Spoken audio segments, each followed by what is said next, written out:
7 o'clock. It's Wednesday, Doug. Let's do this. Where's Tim? Where is he? Who's got Tim? Where is he? Here come the text. Okay, I guess he's still on vacation. Wow.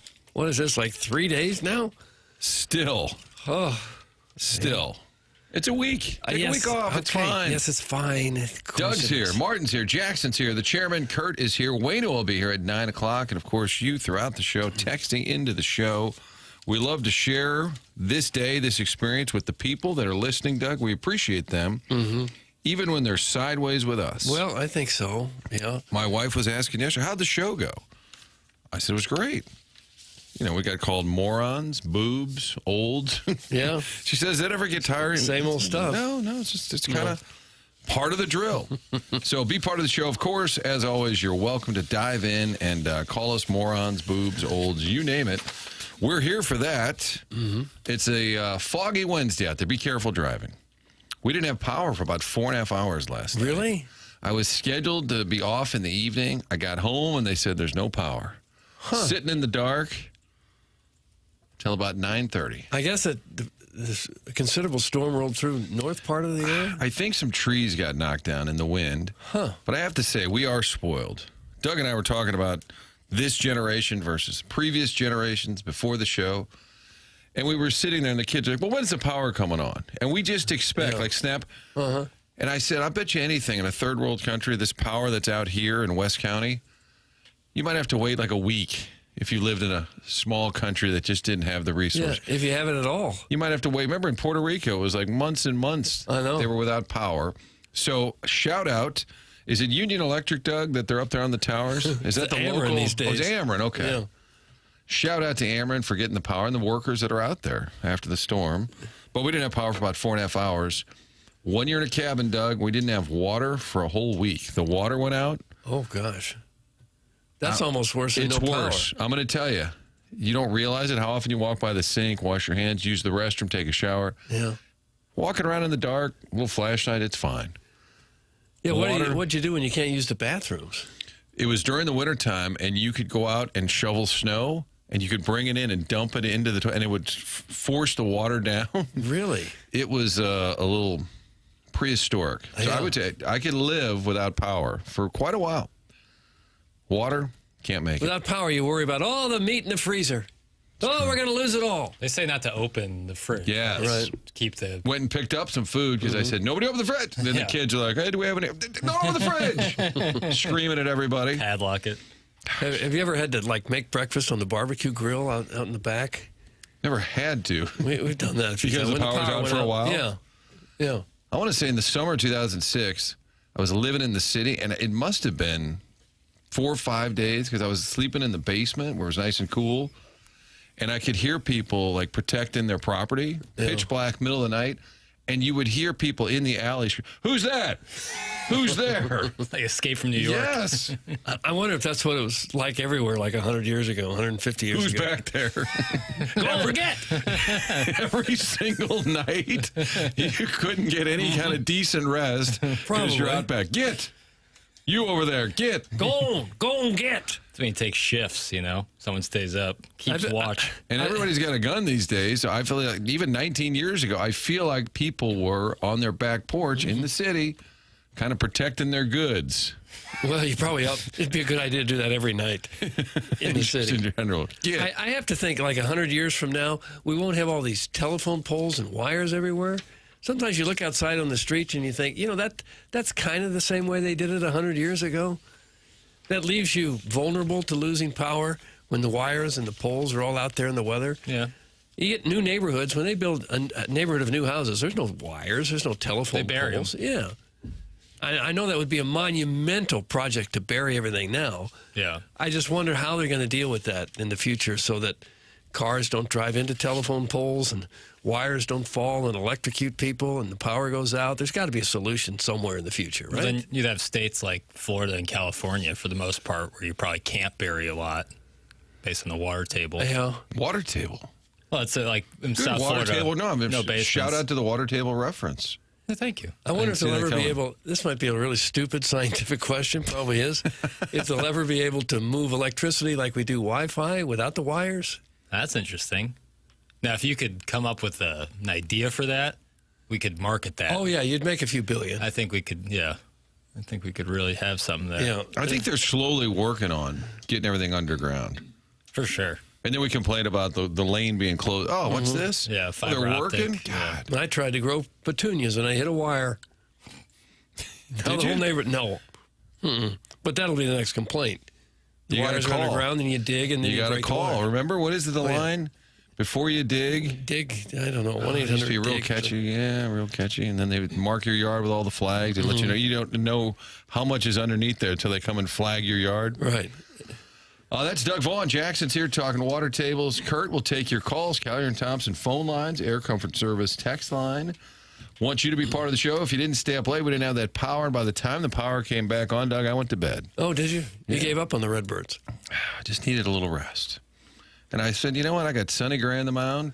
He might go 5 innings even. I said, we're good. Got this. Cards win last night. Do you know after 92 games, they've played 92. Record of 49 and 43. What do you think the record was a year ago after 92 games? Oh, How I do don't you think it was that good. compares? They kind of came on late last year, didn't they, to get back up to second place? Or What do you think? So right now they're 49 and 43. At this point a year ago, and I didn't remember. But how did you feel about last summer? They were, okay, right. How about 45 and 47?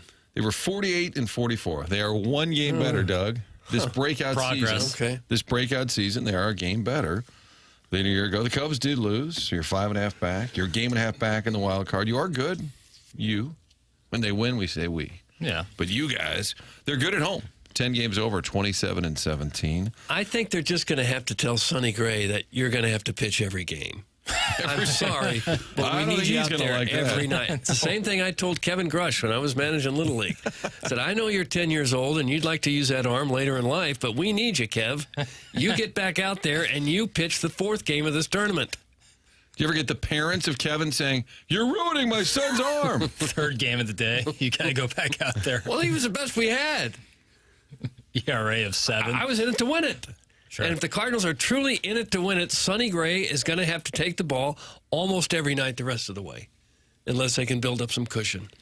Well, they are 10 games over when he pitches, but he doesn't always pitch every 5th day, Doug. We're going to get into Right. that. This is interesting because Oli Marmol was on KMOX. He does a Tuesday visit, a lengthy Tuesday visit, and he was asked about Sonny not pitching against the Cubs, which, to your consistent point, Doug, all the games matter, as opposed to just trying to win a series. Mm-hmm. Would you argue that games against the Cubs, a 7-game showdown over the course of a week and a half, does have more meaning than games against Cleveland Oh, or absolutely. Cincinnati? Okay. Because when you're chasing a team, every game really counts too. You know, if you're 1 game out Right. and you lose, now you're 3 games out instead of 1 game out. We're So going they to really count too. We're going to dig in on that topic a little bit because he went from June 12th to June 21st between starts. Now, there was a rain out in there, Doug, so you need a little extra time off. We're going to get into that topic because when Sonny Gray pitches, not always deep into a game, last night 5 innings.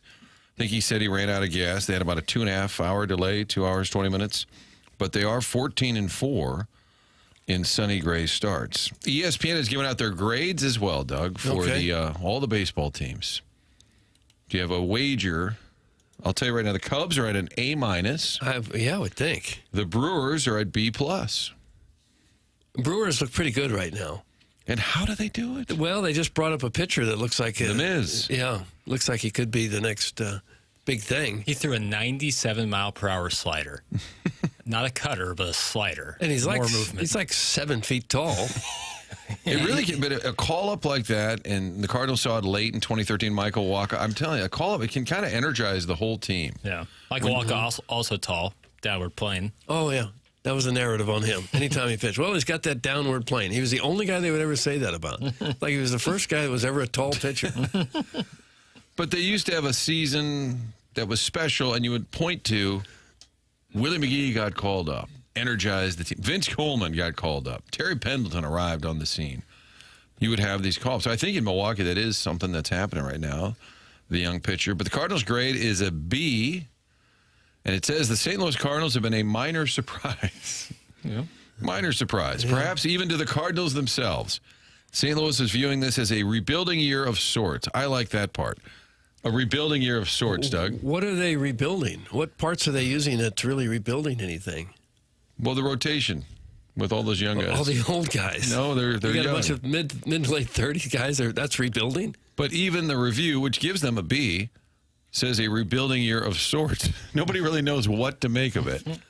Not that the Cardinals ever hit rock bottom and start completely over. They had a hot May, winning 12 of 13 at one point, but the offense has been fading of late with those 3 straight shutout losses to Pittsburgh, 6 shutout losses since June 25th. The starting rotation doesn't generate a lot of swing and miss, with both Eric Fetty and Miles Michaelis seeing their ERAs starting to climb. Brendan Donovan is the team's only all-star rep, and that kind of sums up this team. Solid, but without any star power. That might foretell a second-half fade, according to your friends at ESPN.com. Speaking of those shutouts to the Pirates, did you see after the Pirates shut out the Cardinals 3 times in a row, the Pirates then got shut out 3 times in a row by Seattle? Haven't won a game since. Pirates have not won a game since they swept the Cardinals. Baseball's a weird Lost sport. 5 in a row. Yeah, it is. It changes just drastically. Your whole opinion of the team can change just in a couple of days. Oh, my God. They could go on a hot home stretch, be 2 games out of first place and in the spot in the wild card, and our conversation next week will be totally different during the All-Star We break. love what they've done with this club. Every move they've made is great. They're only a game and a half out of the wild card spot.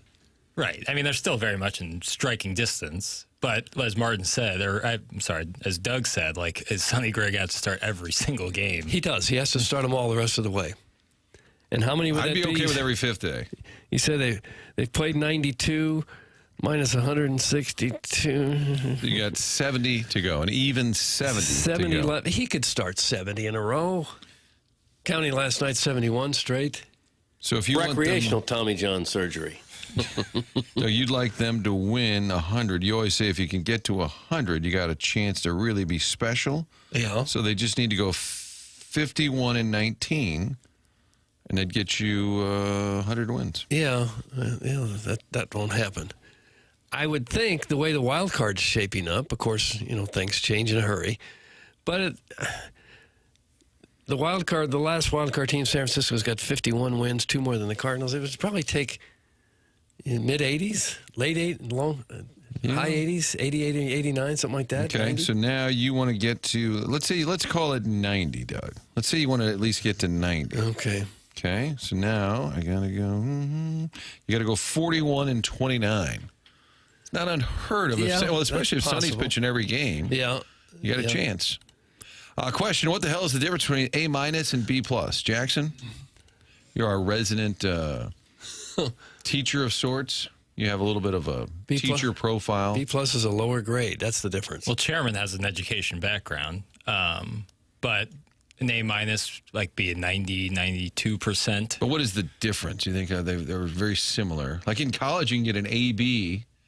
An AB? You ever get that? I never got an AB. No, you get a BC. Do you remember that? BC? It was a grading system. What kind of crazy school You could did you get go it, to? I'm telling you. Man, this Marquette education. Is this at Marquette being soft? You really got a C, but we want you to still spend the money on tuition, Then so you we'll get give a you a B. CD. You're like, oh boy. -8 degrees Trending outside down. will give you an AB.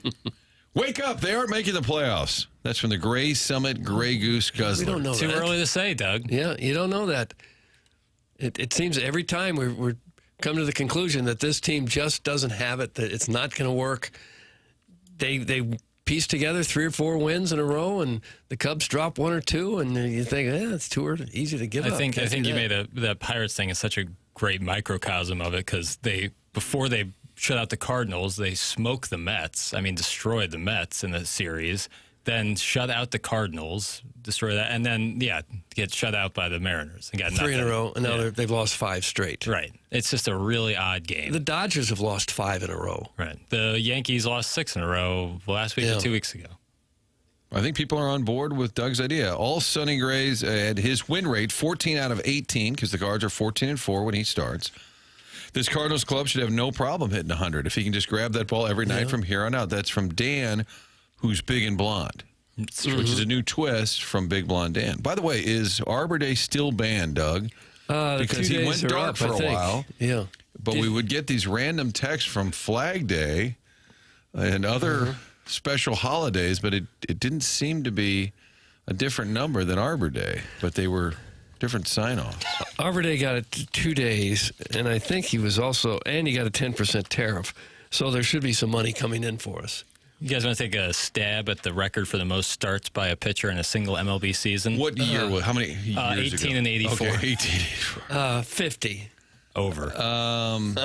Cy Young had to start about 80 games a year to get to 511 wins. 4 Nichols Brown, who made 80 starts. It was 75 starts made by Pud Galvin. Oh, yeah. I love the names back then. And Will White and Pud Galvin. They started 75 games in 1884. They had to just be like throwing batting practice speed, right? You'd have to think. Yeah, you'd have to think. Because a guy could throw batting practice every night. Oh, yeah. And yeah, who knows how many pitches they're throwing. But, yeah, 75 starts. I wonder if he was like the only one who could get the ball over the plate. They said, we don't care how hard you're throwing, Pud. Forget the curveball, too. Just throw it over the plate. It had to be something like that. Yeah. Cy Young started 815 baseball games.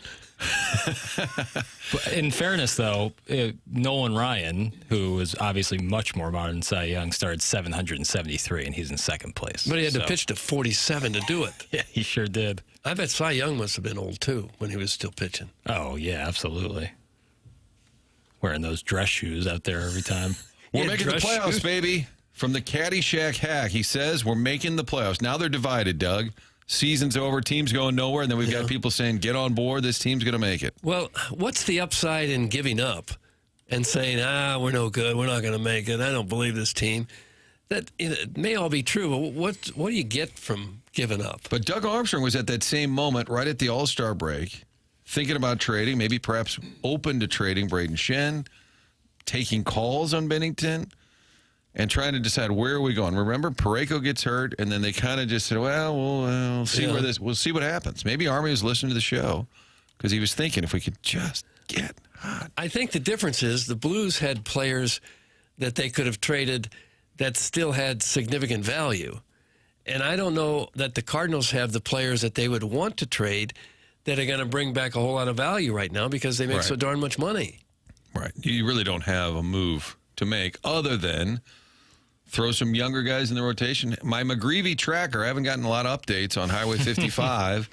Thought he might be at Dalhousie today, Simo, Lambert's. If you expect disappointment, you can't be disappointed. That's my reason. That's a negative way to go through life. That's from Lil Bearcats, who just turned 21 at Fast Eddie's. But that's a horrible way to go through life. Just expect everything to go wrong for you. Poor Eeyore. Pull yourself up by the bootstraps. If you expect disappointment, you can't be disappointed. Think about it.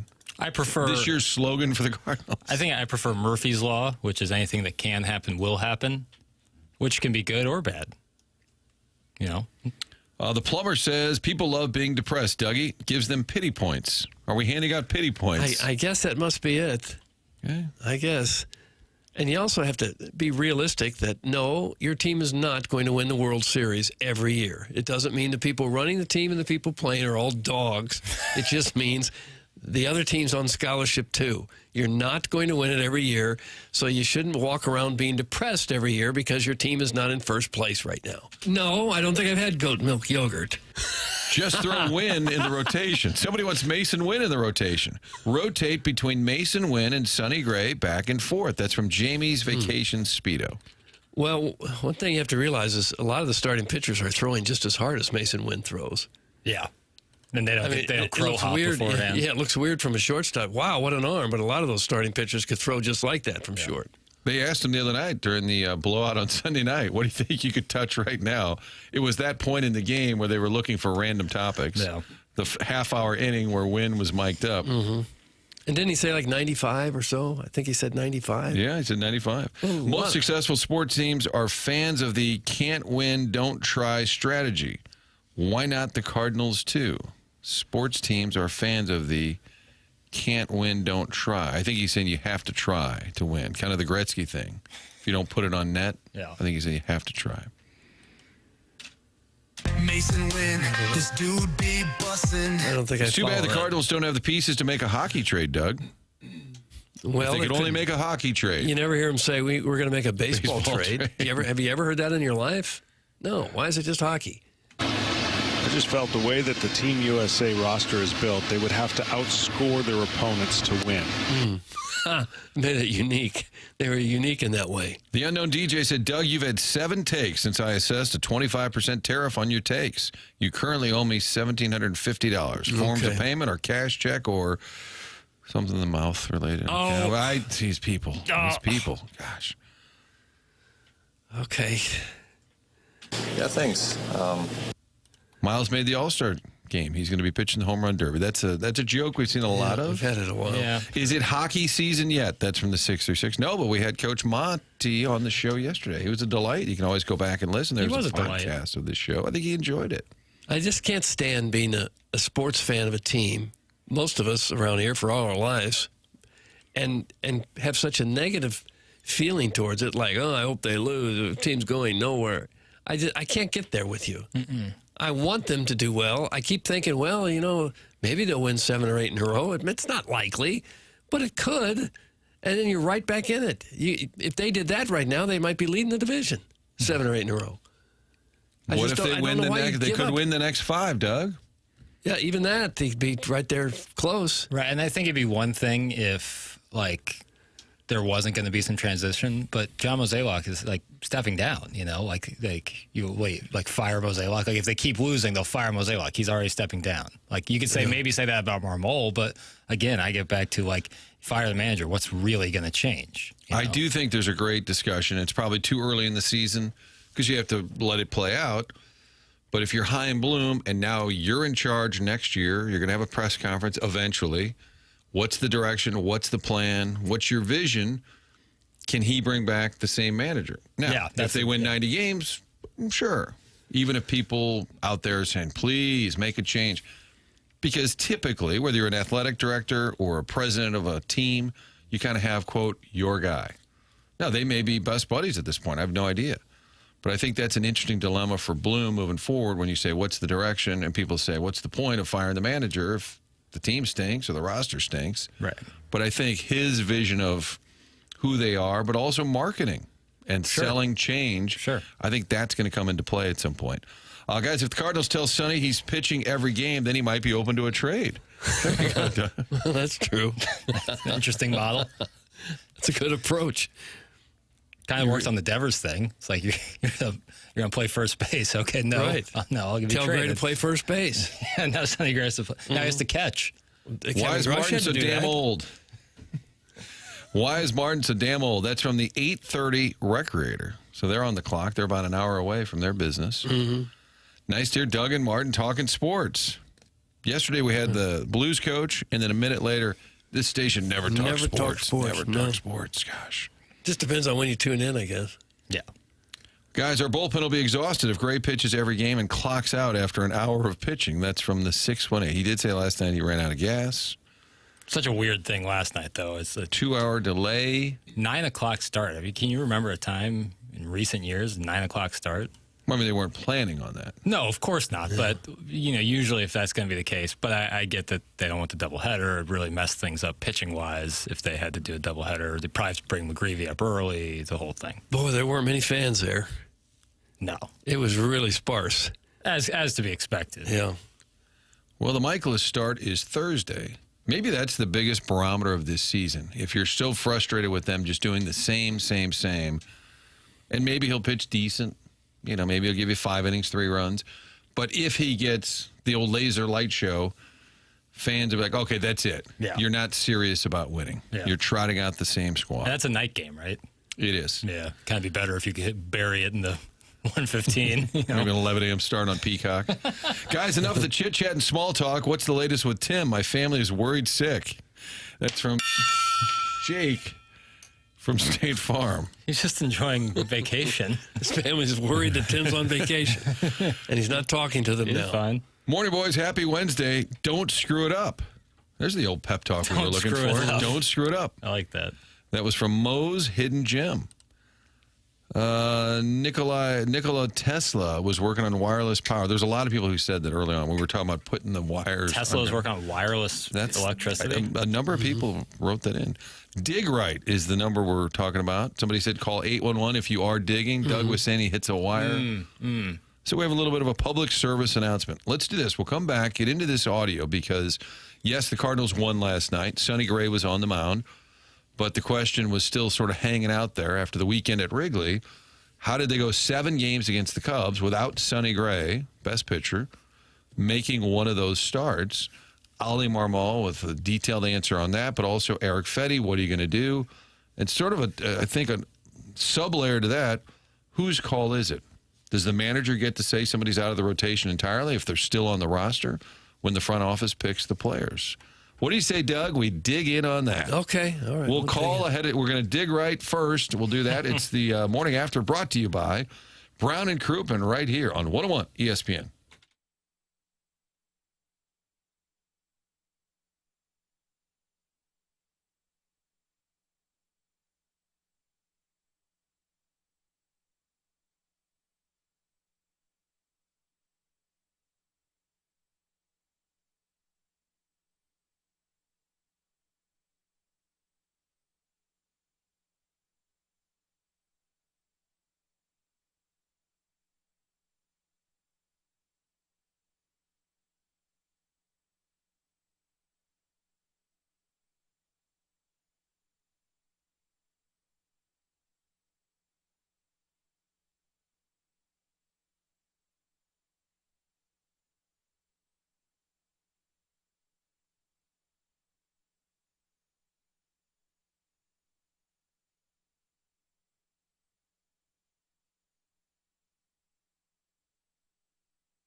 Carpenter.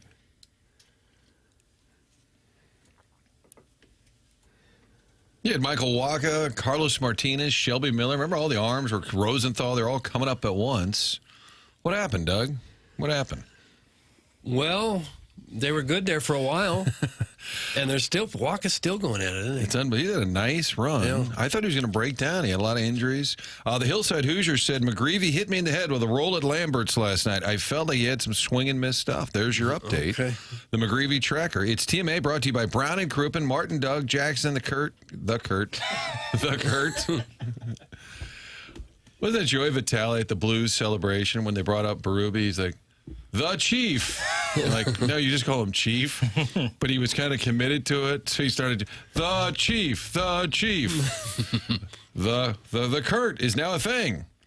Text line wide open. It's active as always, Doug. Folks like to communicate. Okay. Via the Air Comfort Service text line. That's 399-9646. Phone lines are wide open. 974-0101, 314-974-0101. We're going to give Pestis the day off because he pitched last night. Michelob Ultra YouTube chat, where you can be part of the show. You can watch it there and then chime in and have your own conversation. We've got a Stiefel dossier that tells us Adam Wainwright will join us at 9 o'clock, Wednesdays with Wayno. His big event's coming up July 27th. And then at the end of the program, the Design Air Heating and Cooling email of the day. Doug, we mentioned that Oli Marmol, he does a Tuesday deal with KMOX. And it started with LaRusso on Sundays, and then we turned it into Ask Tony and all of that. But it was Sunday mornings he would take calls from people, and Oli will take questions, primarily Tom Ackerman, Bernie Miklasz, kind of peppering them with thoughts. But one of the big topics, of course, of late was the fact that Sonny Gray didn't make any starts in those 7 games against the Cubs. Here's that KMOX audio of the Cardinal manager. All right. Hit the lever, pal. Hit the lever. Right. Hit the lever. Part of it is keeping him on a routine that allows him to continue to take the ball all year. Ideally, I want to take as many starts as possible. I mean, the guys were chasing. And when you look at when we were playing the White Sox, that rain out game that he was supposed to pitch, because of how he does his routine and he ramps up, we weren't able to pitch him the next day. So it pushed him 2 days, which then if he stays on schedule to be able to do what he normally does in between starts and stay healthy, and it pushed him out of that Chicago series and then the following one as well. So I hated it. What wasn't ideal by any means, but us getting rained out while playing the White Sox kind of pushed everything away from how we would have typically done it. So a lot of it has to do with just making sure that this is a real regimen he's on, and he's felt good all year. And in order to keep that true, then we have to stick to it. But the rain out kind of jacked everything up. All right, so Doug, here is the sequence. Sonny Gray pitched Thursday, June 12th at Milwaukee. They had an off day in Chicago, so it would have, instead of every 5th day, it was going to be 6 days later. Scheduled to pitch Wednesday, June 18th at the White Sox. And that's the day of the rainout. I think a lot of us said the next day, you've got a doubleheader. Okay, Sonny Gray pitches the next day. Right. Then he was scratched because, as Oli said, he's got his routine. And I guess he had kind of worked himself into a lather getting ready for that Wednesday start. And I'm being serious. Like, I guess all of his Tuesday work leading into Wednesday. And he said that bumped him back 2 days. So then he pitched Saturday, June 21st. Now, my colleague, Kevin Ryans, was down there doing post-game interviews. We were at work last night talking about this. And he said, I remember Sonny Gray saying, well, it's really not ideal. I have 9 days in between starts. Yeah. But the manager's explaining this is sort of what the pitcher needs or requires with his routine. It sucks that it rained, but apparently the regimen is so defined that they had to bump it back. So he went 9 days. But my question then, every 5th day, 5 days later, is June 26th. That was the 4th game of that Cubs series. Mm-hmm. If he pitches that day, now they were going to go with the 6-man. They were occasionally doing a 6-man because McGreevy made a start against the Cubs. But if you pitch him, if you say Sonny Gray is our best bet to beat the Cubs, then he pitches on the 26th, 5 days after his last start. Then he'd get a Pittsburgh start. And then he would pitch the Sunday night game on ESPN against the Cubs. That's the part I don't understand. And it was Palante's turn on the 26th, but you say, oh, well, you're not pitching today. Right. We're bumping you back. You'll get a start in Cleveland. To me, and unless they say, well, he couldn't go after the 5 days, or we're determined to keep him on a 6-day rest because of that, that's our plan this time of year, and they have tried to kind of minimize innings. But to me, even though the whole White Sox thing was a mess and he needed a couple extra days and he went 9 days in between starts, doesn't matter. On the 26th, if he starts, that's against the Cubs. That lines him up to play the Cubs again on the Sunday night. That's my case, Doug. I'm confused. I don't understand. Perhaps there's another factor at play that we don't know. Something of a personal nature. I don't know. I'm just guessing, because otherwise it doesn't make any sense. It doesn't make any sense. I respect the fact that he's got this regimen that's worked very well for him. He's had a long career, very successful career. He obviously knows his body well, knows exactly what he needs to do to be ready to pitch each time. A lot of pitchers could probably learn from that. At the same time, it is the St. Louis Cardinals and not the St. Louis Sunny Grays. And if you're in a pennant race and as the ace of his staff making who knows how much money he's making, 25, 30 million a year, there's times when they need you to step out of your comfort zone and step up against the best team, the team that you're chasing. They really needed him to do that. They needed him to say, okay, this is out of my regimen, but I'll take the ball and do my best. That's what they needed from him and didn't get it. Well, I'm even allowing for, he did all of his pregame routine. The White Sox gets a rain out. It was unforeseen. Oh, well, that kind of screwed things up. It still gave you a chance after that to line it up, and all it would have required was every 5th day. Nothing out of the norm. That's the part I don't get. Oli Marmol also addressed the Fetty, a little bit on Michaelis as well. Like, what do you do when both of these guys are struggling? Here's the reality. You're asking a question that isn't strictly a manager's decision, right? Yesterday was part of this. We'll continue the conversation as soon as I jump off of this call to figure out what the next steps need to look like. I said it in my post game, and in order for Fetty to be successful moving forward, he's going to have to find a solution to several things that are going on, and continuing to just hit the repeat button, to me at the moment, doesn't make the most sense. So there's a conversation to be had around that, but no decisions have been made at all. But yeah, I think it's pretty obvious that it's not going well. So yeah, as soon as I jump off of this in the next 20 minutes with you guys, I'll get the rest of the staff and group together, and we'll continue to talk about it and come up with the very next steps. I would like it better if he just had that sounder next to him. Like, he would just play when he was done talking, and he didn't have any more to say. He just hit that bat noise. But he said it isn't strictly a manager's decision. To me, that was him saying, listen, they give me the team. Last year, they gave him a crappy bench. And my understanding is at times he would say, hey, can we improve? I mean, this Brandon Crawford's like a ghost over there. And they said, that's your bench. Okay. So they may have conversations where he says to Mozeliak, Fetty's kind of struggling right now. Got any other ideas? He said it isn't strictly a manager's decision. He's not going to throw the front office under the bus. But I do think the fact that Fetty's still in the rotation is more on Mo than it is on Marmol. Now, he took him out early the other night. I also thought that might have been a tell, like, you know what? You're going to force us to keep using him. I'm just going to give him a quick hook. Right, whereas Michaelis got not a lot more, but more of a leash. Yeah. And I would argue Michaelis starting Thursday, if it goes well, then you got lucky, because it's more than likely not going to go well based on recent results. And I understand, and part of the longer answer was guys need to be stretched out. You can't. Steven Matz could probably give you 2 to 3 innings to start that game. And you say, Swanson, you're pitching the next 2 to 3. Is that a great option? No. It's probably at this point better than pitching Miles Michaelis. And you go to, I understand a lot of it too is it's a long season. You don't want to bury guys. You just go to them and say, listen, we all know you're struggling. We love you. Let's just skip a start. Take a little mental health break. Go to the bullpen. Choose some sunflower seeds. You're the best. We love you, man. Yeah. And knowing Michaelis' disposition, he might be a little ticked that he's, publicly kind of being shown up. He's a competitor, but also he could probably handle it. He's a professional as well. And say, listen, we're gonna skip Fetty on Saturday. We're working on the fake injury. McGreevy will pitch Saturday. I need you to skip Thursday's start. We're not going to DFA you. We're not going to put you in the bullpen. We're just going to skip you. And we're going to get through it. And does that minimize my bullpen going into the weekend? It's not great, but I don't think I can put you out there with a straight face. No. I think that could be done.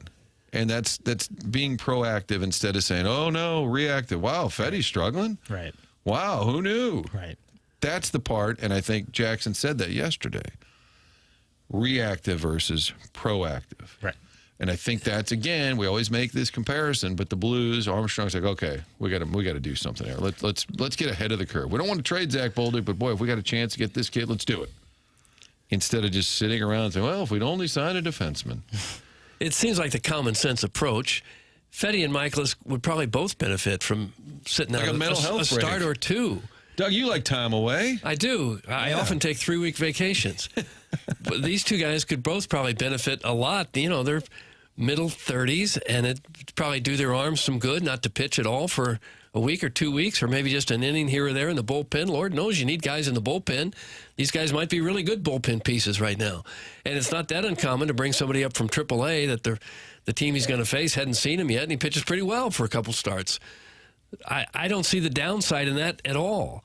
I guess you'd have to maybe cut or demote one of the relievers you have now that's working mop up time, but that's just kind of what you got to do, I think. Yeah. You can't send Fetty and Michaelis down to the minors because of contract reasons, but there's other guys in the pen that you could, and bring up a couple starters, give them a shot. What do you got to lose? Right. You might find that you got somebody better than you thought he was. Plus, you skip that. If you skip that start Thursday, then you get the All-Star break. It'd be a full 2 weeks. Mm-hmm. If you were to start that first game back against the D-backs, that would be 2 full weeks since his Friday start at Wrigley. So maybe just a reset like that, both physically and mentally, could benefit someone like Michaelis, who we know has been real good, but hasn't been in a while. I don't know. What the hell is a mental health break? Look him in the eyes and say, you suck. We're skipping you. That's it. Gavel. It's from Linda Sniffer. You think Ollie's carrying around a gavel? I think more people should have a gavel. It's a good prop. I imagine a Whitey Herzog or a Tony La Russa could get away with that. I don't know that a young manager could. Well, and you don't need to. I get it. It's suck it up. It's the big leagues. You're getting paid a lot of money. I get you're trying to manage personalities. Because in the other side of the room, like, wow, you see what they did to him? They totally boned him. That's terrible. There's a lot of that goes on. I understand that. But I still think in this situation, it's still very manageable. Do you think they're relying on the All-Star break to give them that to save face, just kind of like buying time? But to do that, I would skip. It's a perfect time, if you can, to skip Michaelis. Right. And people have pointed out, you can't call it McGreevy. It's got to be 10 Right, days. Saturdays. But it doesn't matter. You can have if there's an injury, you can call him up. Right. Yeah. You could pitch McGreevy Thursday. I have to look at when he last pitched in Memphis, whatever. Right, But like if that game- the point is that you don't have to wait till Saturday. All you need is the old fake IL, and then he's back. Like if they did have a double, like if they canceled the game last night or postponed it and had doubleheader. Well, a Wednesday, doubleheader, you get the Thursday. 27th guy. Right. You can. But separate from that, if you have an injury, you can call him up. And we all know the fake IL is real, as strange as that sounds. Yeah, I don't think you can try to get to the All-Star break and then make changes. You got to take advantage of every game you play. It wouldn't be the most unusual thing in the world to make or miss out on a playoff spot by a game or 2 games. And these last few series you've got, you're against 2 teams that are really struggling between the Braves and the Nationals. They've lost 9 in a row. These teams are going nowhere. You got a chance to win 4 or 5 here before the break and make some ground up. I don't think you can relax now and just think, oh, good, we're about to take a deep breath at the All-Star break. You got to push it right now. Maybe we've figured something out here. Paranormal Paul said maybe the problem with Michaelis and Fetty is that the shoes are too tight. Doug, do you think that's it? Happened to me. Gave me bunions. I could lend him that little thing that I put between my toes to spread my toes out that got rid of the bunion, the little gel thing. Give Fetty and Michaelis a one-way 3-week voyage directly into the sun. No. That's a common theme on this show. A lot of people don't like Oli. I really appreciate his candidness and the honesty you get from him about every move the team makes, even in a game. Yeah, he likes to debate. I will say that. He likes to debate topics. The prosthetist is the one who texted that in. Then other people saying, yep, same old, same old. Big Blonde Dan, who is big and blonde. Yeah, okay, Ollie's pretty good at dodging. It's Mo. It's the rain. It's not my roster. Hey, it's hot out here. Give me a break. Oh, jeez. Well, what he can't do is play. That's right. You can put the guys out there, but if they don't perform, somehow you're an idiot as a manager. Somebody disputed earlier Sonny's made more than 18 starts. He's made exactly 18 starts. They're 14-4 in Sonny Gray starts. We also have Ollie last night talking about Sonny giving him the 5 innings. Gray said after the game that he ran out of gas, but here's Ollie on the 5 innings that Gray gave them last night. I mean, we've talked about it. He's got a real regimen. It at times could take it out of him, depending on how long the wait. So for him to stay focused and still be able to give us 5, he fought himself for a little bit of that game, but still made pitches when he needed. A couple ground balls got through for runs, but for the most part, man, he competed well and allowed our pen to come in and do their job. Soft contact city last night. Yeah, I guess that routine is so regimented that even a rain delay throws you off. Now I want to do a video TV piece on the regiment. I don't think he'd be open to it. I don't think so. No. Maybe the cat can get that kind of access. But because we keep hearing about this regimen, which is very intense, and God bless him, it's led to a great career and a lot of money, I kind of want to see what it is. I want to ask Waino about a little little bit about his regimen, if he knows a little about some of the stranger pitching regimens he's heard of on game days. I want to, as a guy who played in almost 20 years, I kind of want to know. I would think if you have too strict a regimen and you're superstitious about doing this and that and everything has to be done at the exact same moment, you're just priming yourself to be disappointed and to get knocked off that because stuff happens. Sure. I think, and if you're part of the team, I don't think you can just always say, well, geez, we started at 9, we didn't start at 7. How do you expect me to pitch very well? That's just not fair to a team. Yeah, I think I've heard from people, especially with baseball, that it's like less about superstition, more about routine, and like the idea of routine being consistent so that, essentially you're making every start with, no variables in your routine. Therefore, right, I understand that, but variables come up. Controllable variable. I think that's the difference. It's like what I can control is what I can control, and then rain delays or things like that. That just happens. So you got to be able to stick and move on that. But in terms of like your personal regimen, what you do for routine, I get guys wanting to be absolutely consistent in that, especially with something like pitching, where a couple mistakes can be the difference between you playing for a long time and you having a short career. We all have routines here, very regimented. Yeah. We show up just a couple of minutes before the show, unprepared, and then we babble. Yeah. And if someone were to throw that, throw a monkey wrench into that, we couldn't perform like we're when it's performing. a tick cold in here, the whole show just about shuts down. Let's do a best of. It's cold in here. See a remote where we start broadcasting and then Multiple shows at once. stuff just goes sideways. I did like there was, I don't often hear the show before us because I'm busy with prep, but I did hear a line today. They said when somebody's about to go on vacation, Chris Canty, they call him CC, he said, I call those parking lot shows where you got the car running outside. You're not really locked in. We've probably had some parking lot starts for the Cardinals. 618 saying it's going to be tough to win if you have to constantly rest your best guys like Gray and Helsley. Yes, we won last night, but tonight you're going to be told that Helsley, Maton, and Matz are not available. Ollie will say, hey, what do you want me to do if guys can't pitch? Well, you tell your starter that you keep pitching past 70 pitches. So, in other words, last night, if you get Sonny deeper, save your pen a little bit. But that is a battle, right? If your pitcher is telling you, I'm good, I'm done. Well, if you're going to win anything, you're going to have to get a little bit more out of your best players. Now, Helsley threw 20 pitches last night. You would hope, and he hadn't pitched lately at all, so you would hope he could give you another 20 tonight. Yeah, I think so. Cousin Arnie from D.C. chimes in. Sounds like he didn't have the want to, Doug. You got to have want to. Right. Quamain Vayukis the fourth. Hell yes, Doug. Sonny couldn't hold Carp's jockstrap. And that is recent history, Chris Carpenter, with that Bob Gibson kind of DNA. Like, you got to drag me off that mound. Yeah. Well, and as I said, there could be some other piece of information that we don't have, we don't know about. I think that's the hardest thing for a coach or manager, when you have to kind of eat it. Yeah. And you can't say what you really know the truth is. As Tim would say, that's what the money's for.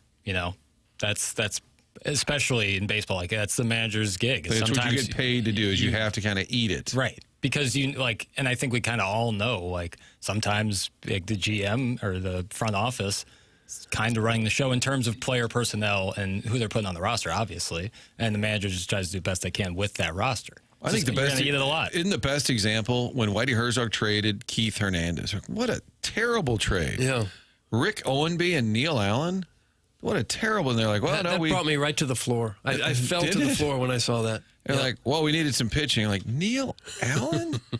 Rick Owenby? What?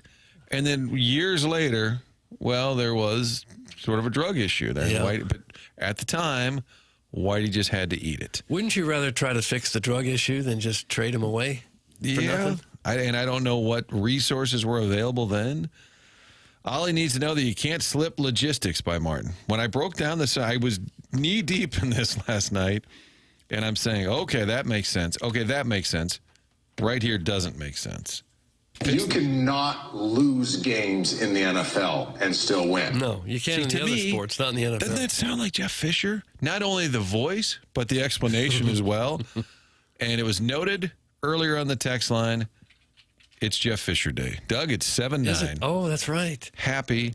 He's tweeted in recent years, yeah, I get it. It's my day, 7-9. But now they play 17 games. So actually 7-10. Oh, you think they would have lost that extra one? Yeah. Probably. Yeah. We're not going 7-9 again. Hold on. Hold the line. Hold the line.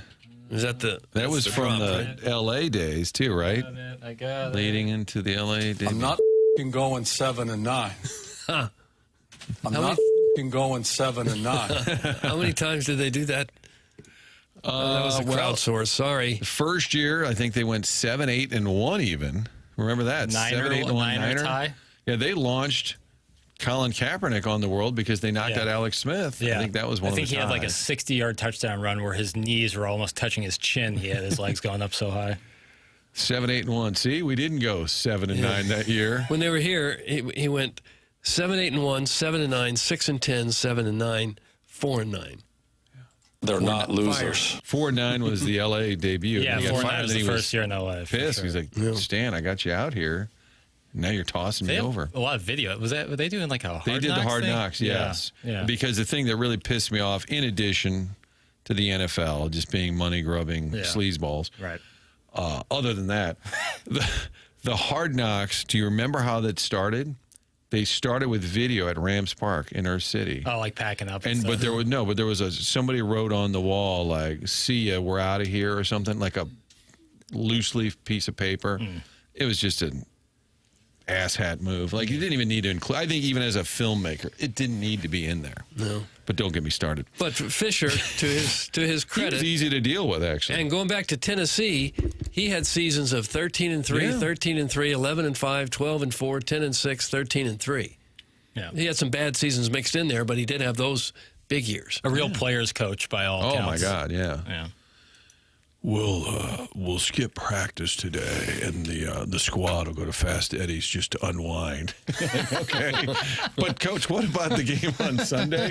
He was great to me, easy to deal with for sure. Yeah. And I really appreciated after the reign of terror with Spags and Devaney, where the little Napoleons had all the stupid rules, like Jim Hannafin wasn't allowed to come in and like use the elliptical machine. I'm like, oh God, you guys are 1 in 15, and Complete Jim 180, yeah. Oh my! And then Fisher comes in and is like, "Well, that's stupid. Why wouldn't you want Jim Hannafin coming?" Like Coolers of beer everywhere. Yeah, just like at least he was a grown up. Yeah, right. Wish they would have won a little more, guys. What if it was a rain out during Sonny's start in the World Series? Would he just skip it?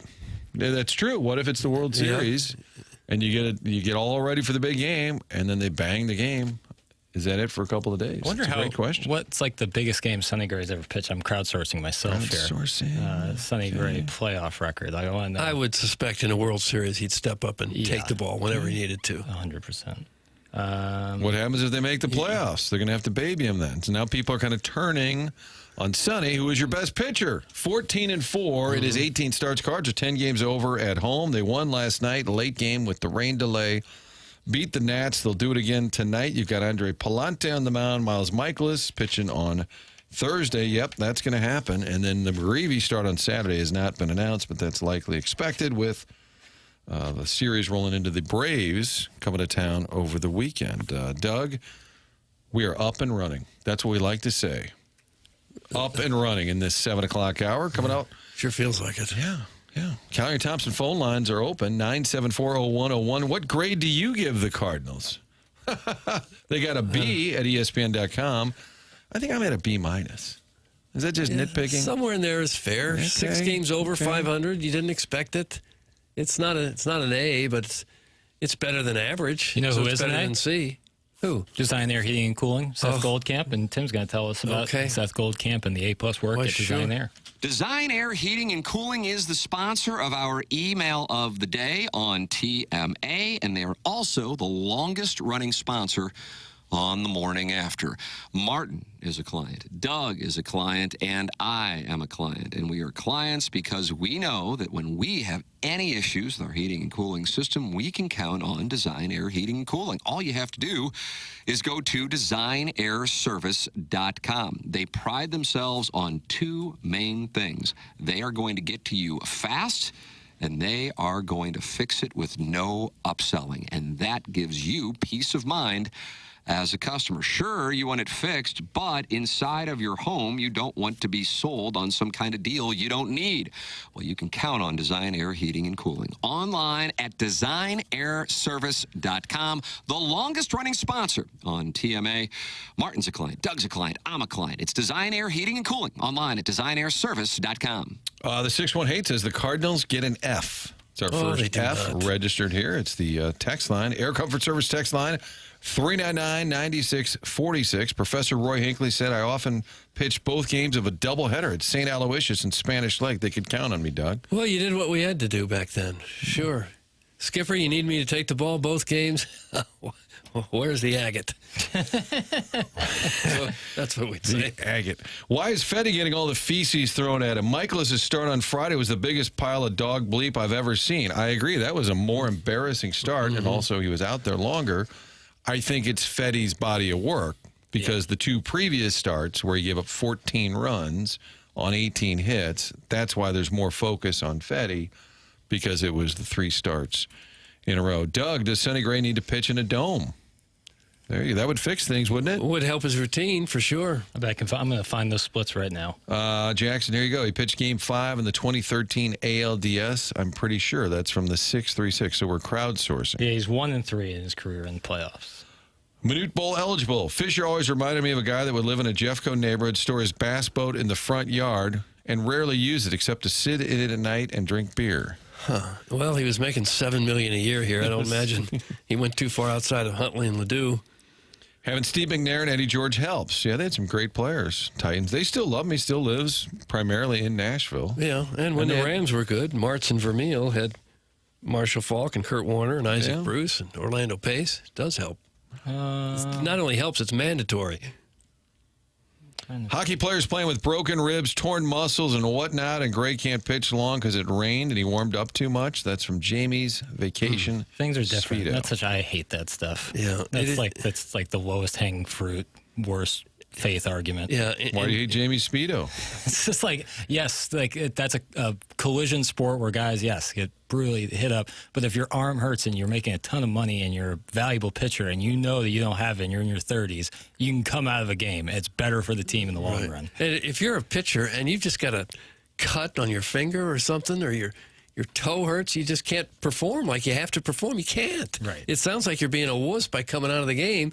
But if you've got a big blister on a finger or something, you can't grip the baseball properly enough to throw it 95 miles an hour to get anybody out. Right. And then you're putting yourself in more danger if you're throwing up nothing but, batting practice pitches. Someone lets you have that right back at you.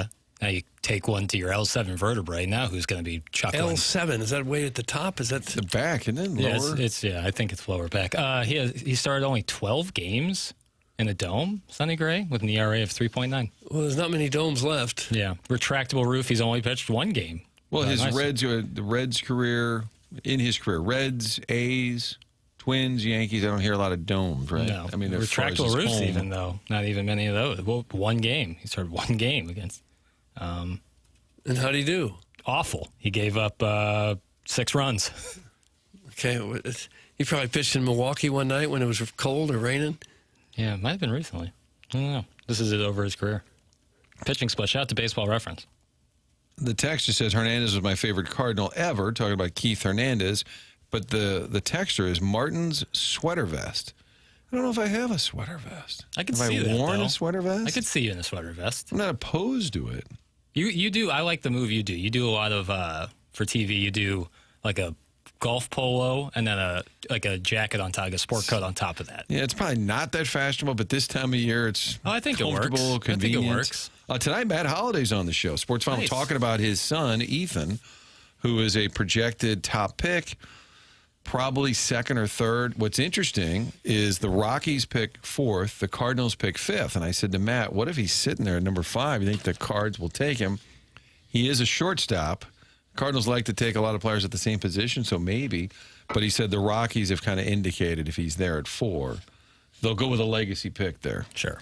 Matt Holliday tonight on Sports Final. Dr. Shafitz with the Ooh, nice. pickleball talk last Nice. night. Super cool. And some Billikens talk as Yeah, well. we're giving away those tickets again today for the email today. Yeah, it's the Design Air Heating and Cooling email today that comes your way at the end of the show. We're rolling into the 8 o'clock hour, the Fisher Door and Window, 8 o'clock hour, the morning after, brought to you by Brown and Crouppen. Adam Wainwright coming here with questions for Adam. We've been doing this lately. I think we've passed along a fair amount of your questions to the guest. Wayno here at 9. We'll take some of your questions on the Air Comfort Service text line at 399-9646. It is the morning after on 101 ESPN.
This is Jackson with a Sports Center update, driven by Johnny Londoff Chevrolet and Johnny Londoff Autoplex. The Cardinals win last night over the Washington Nationals, taking on the Nationals again tonight with a 6:45 p.m. first pitch. Andre Palante taking the mound for the Cardinals. That was another Sports Center update, driven by Johnny Londoff Chevrolet and Johnny Londoff Autoplex. See them at londoff.com. Chevy, together we drive. Are you kidding me?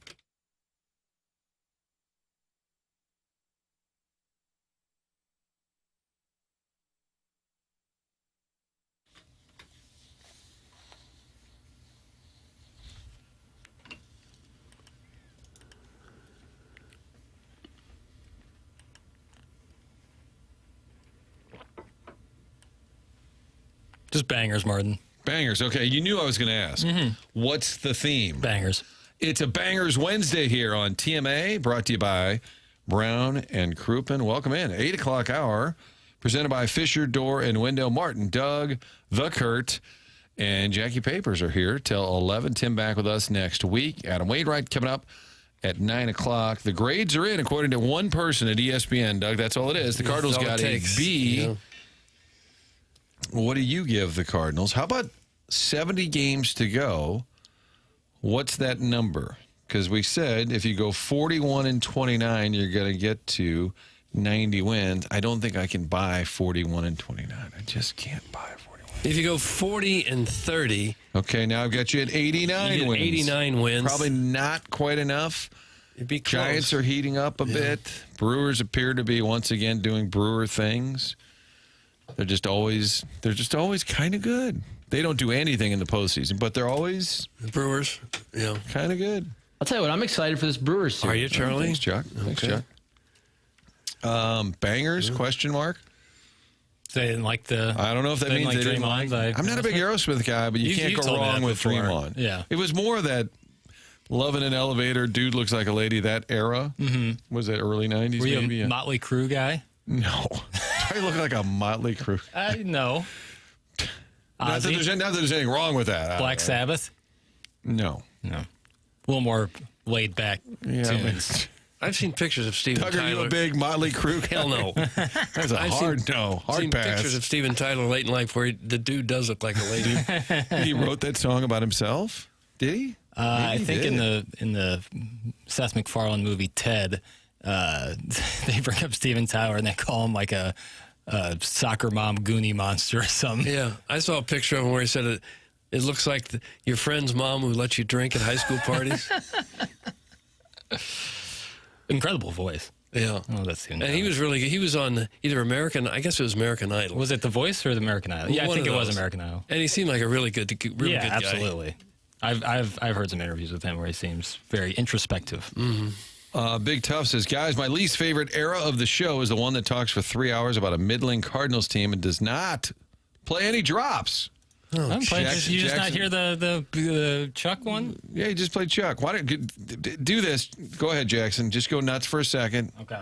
Get your drop meter up a little bit. You're way low. Your blood sugar count. Let's have a candy bar. Doug Vaughn. My name is Miss Butler, and I'm calling in reference to the comment you made, I think it was about a week ago, concerning Randy Moss maybe coming to the Rams.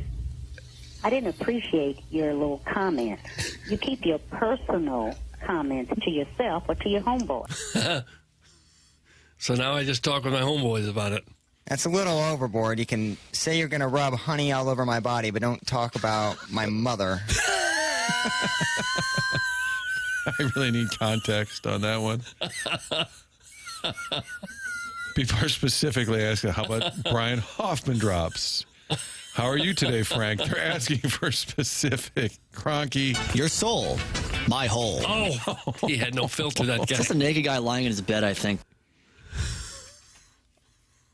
I think Huffman told me once he got off social media and he was much happier because he used to get fiery about the Cardinals too. He would get really worked up. And he had no filter. He'd say anything. Oh, I think was that just him reading the emails he got stuck doing. But how could a conversation have come up where we're talking about Plowsy getting honey dipped on his body, and his mother was somehow connected to that? If I remember, the goated thing. No, if I remember, he was talking about his mother getting some sort of tattoo, and I think he was a little What do they say when you're new? Wet behind the ears. Oh, yeah. You know, and Still sensitive. Yeah, and he didn't realize that maybe talking about your mother and her tattoos is probably not the best idea on this program. Talk about my mother. Yeah, you give them an inch, they take a mile kind of thing, and that's where, because that sounds like early era Plowsy just on his voice. Kurt, you would agree on that? Yeah, that sounded like early Plowsy. 14, 15 era. My There's a generation, ladybug tattoo. I don't know that anybody's parents had tattoos in my parents' generation. Just like Navy folks, right? Like people in the Navy? Yeah. I don't know, I said Navy Drunken folks. sailor Navy on shore leave folk. might have gotten a tank on his bicep. Was that really a mother. thing where the ship would come in and like all these Navy guys would get off that? Oh, look out! Here come the Navy boys. They're just I'm going to sure- rip up the town. I'm sure it did. Yeah, in the Navy ports, Newport Beach and Jacksonville and San Diego. I'm sure it did. Look out! Liquor and ladies. Here come the sailors. You know what else my parents' generation never did? Nobody had a gym membership. Can you imagine if, Martin, if your parents had said, I got a gym membership, I'm going to go work out? Nobody's parents worked out. Dude, we get it. You work out, guy. I'm not sure there was even any gyms around. What'd they do? Chain breakers? They came home and they had a drink about 5 o'clock at night, then they smoked. Charcoal grilled some meat. Yeah, ate fatty foods. I like watched that TV plan and way went to better bed. than what I got going on. Maybe I'll switch over. And lived to about 83, 84. Yeah. Smoked darts. Yeah. Had martinis Mondays at 5 p.m. as if it were Friday at 9 p.m. Right. So working out, a gym membership? What? Just ripping up phone books, you know, a good strength test. Yeah. They'd cut the lawn in like a white dress shirt, you know. Grandpa had like his slacks on. So we're like the 80s, like when those workout DVDs, the Suzanne Summers stuff, Richard Simmons stuff came The out. leg squeeze thing. Was that kind of like Buns of Steel? Was that kind of like, Master. yeah, Master. Was that kind of like the first time people started like really like I think so. I think it might have exercising been. as like an activity? There was a guy named Jack LaLanne who had an old TV show. It's time for Jack LaLanne and the new Jack LaLanne show. And he sometimes he'd get in the ocean and he'd like pull a steamer with his mouth or something on a rope. He had this perfect physique. He was like a perfect wide shoulder. He wasn't a big guy. He had the only exercise show that I remember as a little kid. Who Did is he have Jack LaLanne? Did he have those V muscles? Yes, he did. Oh. Yeah. Gutters. Va va va boom. ESPN in somewhat recent years, it was always from Hawaii, right? The woman was there doing like dumbbells on the beach. Was that Kathy Smith? Was that her name? I don't know. But you would watch it, I guess, and at home you were, in theory, doing the workout along with her, was the idea? Yeah. There were some fitness gurus who made big bucks, became big national celebrities almost overnight. And I think maybe that kind of spawned the whole, maybe we should get in shape movement. Wasn't Richard Simmons, in theory, a workout guy? And kind of inspire you to work out. And then Letterman would always point out that he was kind of doughy. He would say, you're out here telling everybody how to work out. And then he would get highly offended, or at least that was the bit.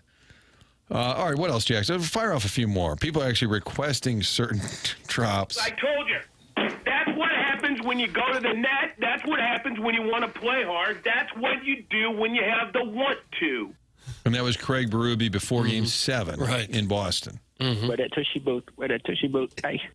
You're a gentleman who enjoys a dry rub once in a while? Perv out, baby. Perv out. Sounds like Jay Jr. is more of a bull than we thought. First thing I got to say is what just a privilege and honor it is to speak with Tim McKernan. Oh. Suck it, Doug. Okay, stop it, ball game. Ball game. Who's last seen farming in Tennessee, but he's actually going to be at the LaRussa thing next Wednesday, a week out. That's going to be fun. They've got Edmonds, Eckstein, David Freese is coming back into town, Will Clark, Joe Buck, Ozzie Smith. Skipper said he'd come back on, talk some more ball, maybe next Monday, which is what, the Derby day? Yeah. Day before the All-Star game? Yeah, it'd be great. I was talking to him the other day, and I said, what would you like, 5 All-Star games? He goes, excuse me, 6. I'm like, I go, why? I said, I don't have it in front of me. I don't freaking know. We think it's like managing an all-star game. Just kind of stand there and hang out, have a few conversations. Try to get as many guys in the game as possible. Yeah. But then you don't want to have like, hanging out too much and you're like, oh my God, I left this starter in here for 6 innings. I think they laugh a lot. When you see the shots in the dugout, they're always laughing like that was the funniest thing they've ever heard. Yeah. I was at the All-Star game in Pittsburgh, I think, and they announced in the press box, Anyone looking to interview Roger Clemens, he's going to be in the tunnel in the next 15 minutes, and you look, and it's the third inning, and he's leaving. And we, like, ran down into the tunnel, and we're like, hey, Rocket, how's it going? Oh, great, guys. And he was, like, clearly walking towards a limo to a private jet. He had, like, kind of a weird... Really locked in on that game. Well, didn't he have that, like, kind of weird deal for a while towards, like, in the mid-aughts where he was, like, only, like, showing up when he was pitching? Like, he was in his contract that he was, like, only, like, he didn't even have to go to the road games he wasn't going to be on. I think you're right about that. Yeah. He was actually pretty cool to deal with. Was he? Was he a good interview? Easy, very pleasant. What year did you interview him? It's probably 05, 06, So somewhere in there. towards the end of his career. He was easy to deal with, and he loved the Cardinals. He would always talk about his respect. I put him on the old. Oh, that'd be great. He has a real case for being the best pitcher of all time, the best to ever do it. Yeah. Which of the big four sports do you think the All-Stars try the hardest in the All-Star game? That's a good question. Baseball. Yeah, just because of you're not running the risk of destroying yourself. Right. The pitchers are still throwing hard. Sure. Yeah, I think it's still hard to hit. It's obviously not football. They've literally gone to flag football. Yeah. We see what happens in up there. the NBA. I can't speak much to the NHL, but I would have to think baseball. But Roger Clemens won the Cy Young 7 times, 2-time World Series champion, 11-time All-Star, 5 times he led the league in strikeouts, 7 times he led the league in ERA, 20 strikeouts in a 9-inning game. He won 354 games. He struck out 4,672 hitters. I don't know that anyone else can put a resume up like that. Now he's accused of having some help. Right. But he had an incredible career. Yeah. Just when I thought the show couldn't get any worse, a segment full of drops. But they want the drops. You can't. Some people like some things, and some people like other things. But I think Little Beer Cat sent in a text, like when you expect to be disappointed, you'll never be disappointed. When you realize you can never win on this program, then you just do whatever the hell you want to do. And it's pretty freeing. Mm-hmm. Pretty freeing. And he drops from Timber Fake available. Yeah, could probably get some of those. Let's see. Clemens led the league when you're needle sticks in the bathroom. There is the whole steroid accusation. He's dug in on that, though, right? He has never wavered in his adamant. And then the one thing he testified that he misremembered something. Right, that wasn't didn't good. help. But maybe the best pitcher ever and the best hitter ever, Bonds, would have an argument about being the best hitter. What about Nolan Ryan, Doug? Not in the Hall of Fame. Nolan Ryan, Doug. That's from Bob Cobb. Ryan's right up there with him, but I don't think his numbers stack up to Clemens. Ryan never won a Cy Young. I asked He had one where he should have won, but he didn't. I asked ChatGPT, Doug, who the best pitcher of all time was. Yeah. Who do you think it spat out? Walter Johnson. Walter Johnson is the big train. The first one. Was he the A train? Oh, that was the big train. Big train. Big train. Who's the A train? They gave me 7 names. The D train was Dontrell Willis. Love Dontrell Willis. Walter Johnson. Pud Galvin had more wins than Clemens. Think about it. It's true. Is it true? I think, yeah. Pud Galvin is way up there. Did Cy Young get in there?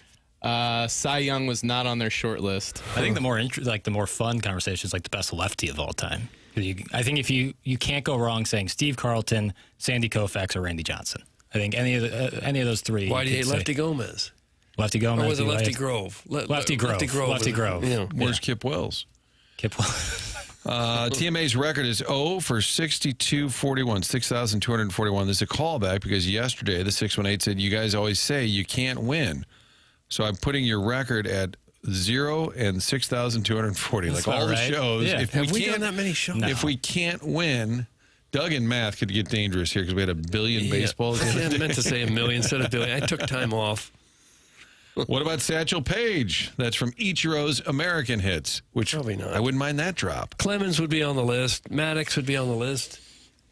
No Clemens, but Greg Maddux, yes. Clemens was not on the list? Not according to ChatGPT. Because of steroids, probably. It didn't say whether it took that into consideration. Well, then it doesn't. To narrow it down, legit. it says the most dominant peak goes to Sandy Koufax or Pedro Martinez. Yeah. Tough to Most argue that. decorated career, Walter Johnson or Greg Maddux. Most intimidating, Randy Johnson or Nolan Ryan.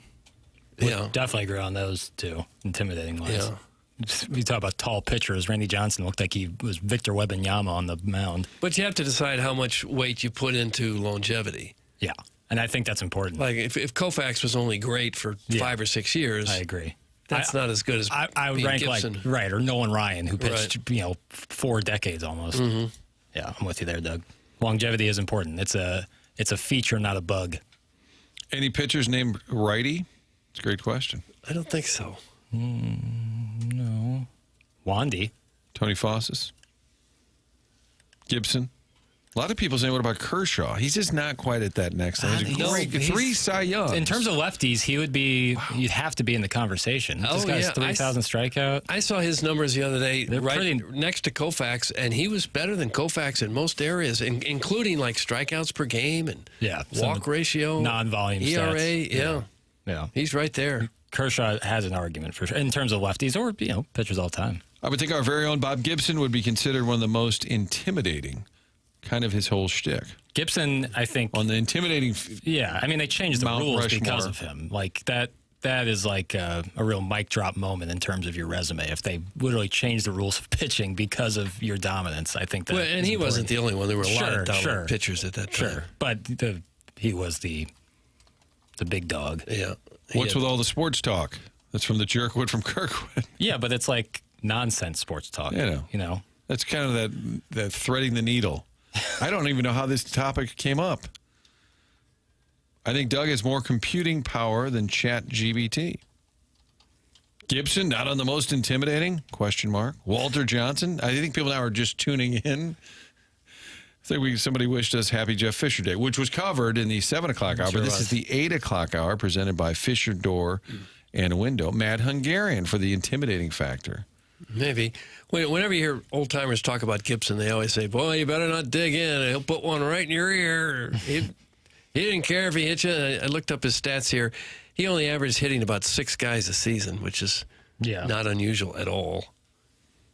Is it weird to you that at one point, we're just getting random as random can get, in 1992, that Dennis Eckersley won the AL MVP as a relief pitcher? As a relief pitcher. It was a relief pitcher, was he not? Yeah. He was both. He was a good starter, and then he became a good reliever. Cleveland, Boston, then with the skipper in Oakland, became a closer. Koufax was the most dominant while pitching to guys who had darts and scotch for breakfast. Swung like my 80-year-old uncle. Let's see him try and strike out Garrett Hampson. That's a great point. No, Eckersley was MVP and Cy Young winner in 1992, a season in which he posted 51 saves. Only 2 relievers had previously accomplished the double feat. Yes. Hold on, the Tigers. Who's the Tigers closer in 84? You're right on it. Oh, it's not Aurelio Lopez. What is his name? Guillermo? Can we have initials, please? W.H. Willie Hernandez? Nailed it. Oh, yes, thanks. Thank you. Yeah. He won the MVP Take some award? time away with that. You don't remember that? The Tigers closer, Willie Hernandez. I do remember him, but I don't remember him winning the MVP award. Oh, yeah. That's hard. It's hard for me to think that a guy closing out games is the most valuable player you've got. How about the guys who got you ahead so that you could close out the game? Yeah, it's odd to me, but it's fascinating. Baseball's a fascinating game, Doug. Oh, sure. It's kind of the theme of the program today. Hey, Jack, how's about playing that Fat Buddha Records drop for Doug? See, I don't even know what I'm new here. I don't know what that means. Sure, I got It's another drop. Okay. Who would be the Cardinals MVP this year? Helmet nachos. Sonny Gray. Great. Herrera, if he wouldn't have gotten hurt, might have been in that. Donovan? Donovan, he's scrappy. Yeah. You don't have an obvious No, there really isn't MVP. one. Co-MVP? Hello, world. Welcome to the Bonita Show. I am here at Fat Buddha Studio, where we're going to record Joshua today. I'm with the singer, hip-hop artist, Joshua. Joshua, say hi to the world. What's up, world? See, that's where I think when you're starting an interview and you botch it in the first sentence, that you just start over again. If you botch it 30 minutes in, you just keep going. But right at the start, you say, well, take 2. Sorry about that. I've worked in television for 11 years professionally. Professionally. There were another 3 that didn't count. Juice is squirting everywhere. Oh. Is this a Chuck Fest? I like a good Chuck Fest. Mm-hmm. He used to say not just anyone can work in TV news. Most people wouldn't want anything to do with it. I am a winery guy. Why are you so negative? People are tired of the cat and his New York values. Chuck had some parking lot shows. Dude, it's fine. It's fine. Nobody cares. It's fine. Well, what about tomorrow on TV? Dude, I'll just go up. I'll go up to North Glendale and just get some kids playing basketball. I'm like, well, what? Because it's like a couple blocks away. Let's not get too far behind. It's coming up on 8:30 on this Wednesday edition. Doug, the fog is cleared. Might rain again. Yeah, it's nice I don't know. now. It's supposed to rain like every day. I don't follow it that closely. I can't tell anymore. Right. Hopefully you got your power back. Hopefully you're having a great Wednesday. Because you know what we do, Doug? We spread cheer. Right. Spread cheer on this. It doesn't look like it's supposed to rain at all the rest of the day, though. Okay. Cardinals are going to get it in, or tomorrow. Andre Palante tonight. Miles Michaelis Thursday. Cards and Nats. Cards 10 over at home. They're 5.5 back in the division. Game and a half back for that third wild card. Currently 6 games over 500. Adam Wainwright coming up at 9 o'clock. It's the morning after, presented by Brown and Crouppen.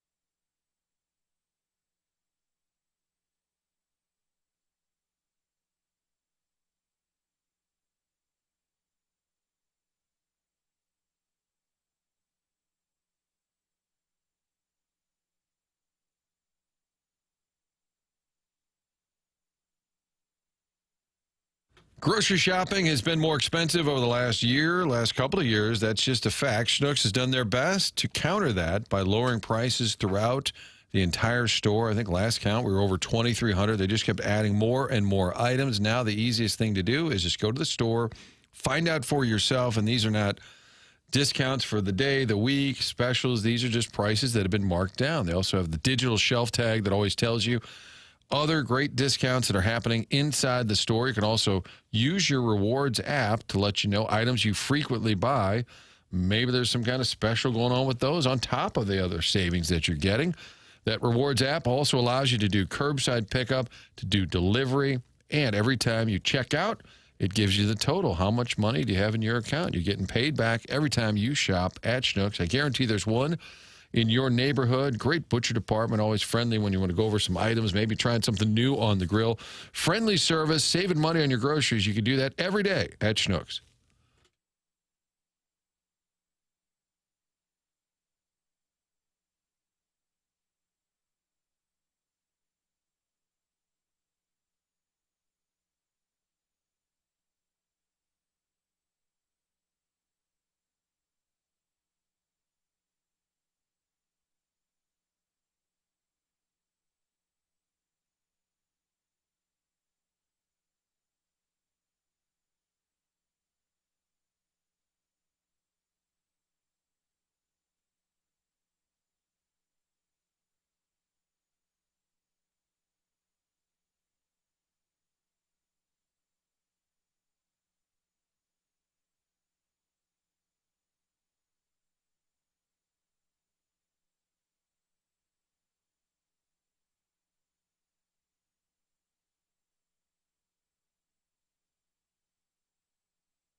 Well, this feels like an original.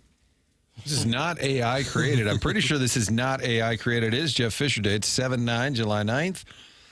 TMA presented by Brown and Croup. And Doug, I've located your first Release the Hoosier contestant. Have you? Okay. This is from Meatball. He's currently standing in the median on westbound I-44 near Sullivan. You can't miss him. He's wearing a Stars and Stripes swimming trunks, a soiled gray tank top that's way too tight, and cowboy boots, 40-ish. Sounds like you would fit the bill. Yeah, so if anybody is near Sullivan on Interstate 44 going westbound, and you see this gentleman, maybe you could sign him to a contract because Doug has released the Hoosier. Do we have any other contestants at this point? Well, there's many at the stadium any night you go there.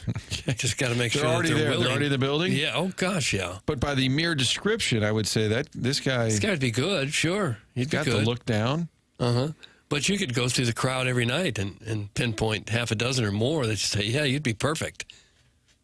I just think we need to get this going for the second half. Things slow down. A couple people have suggested, Jackson, that was, in fact, a banger.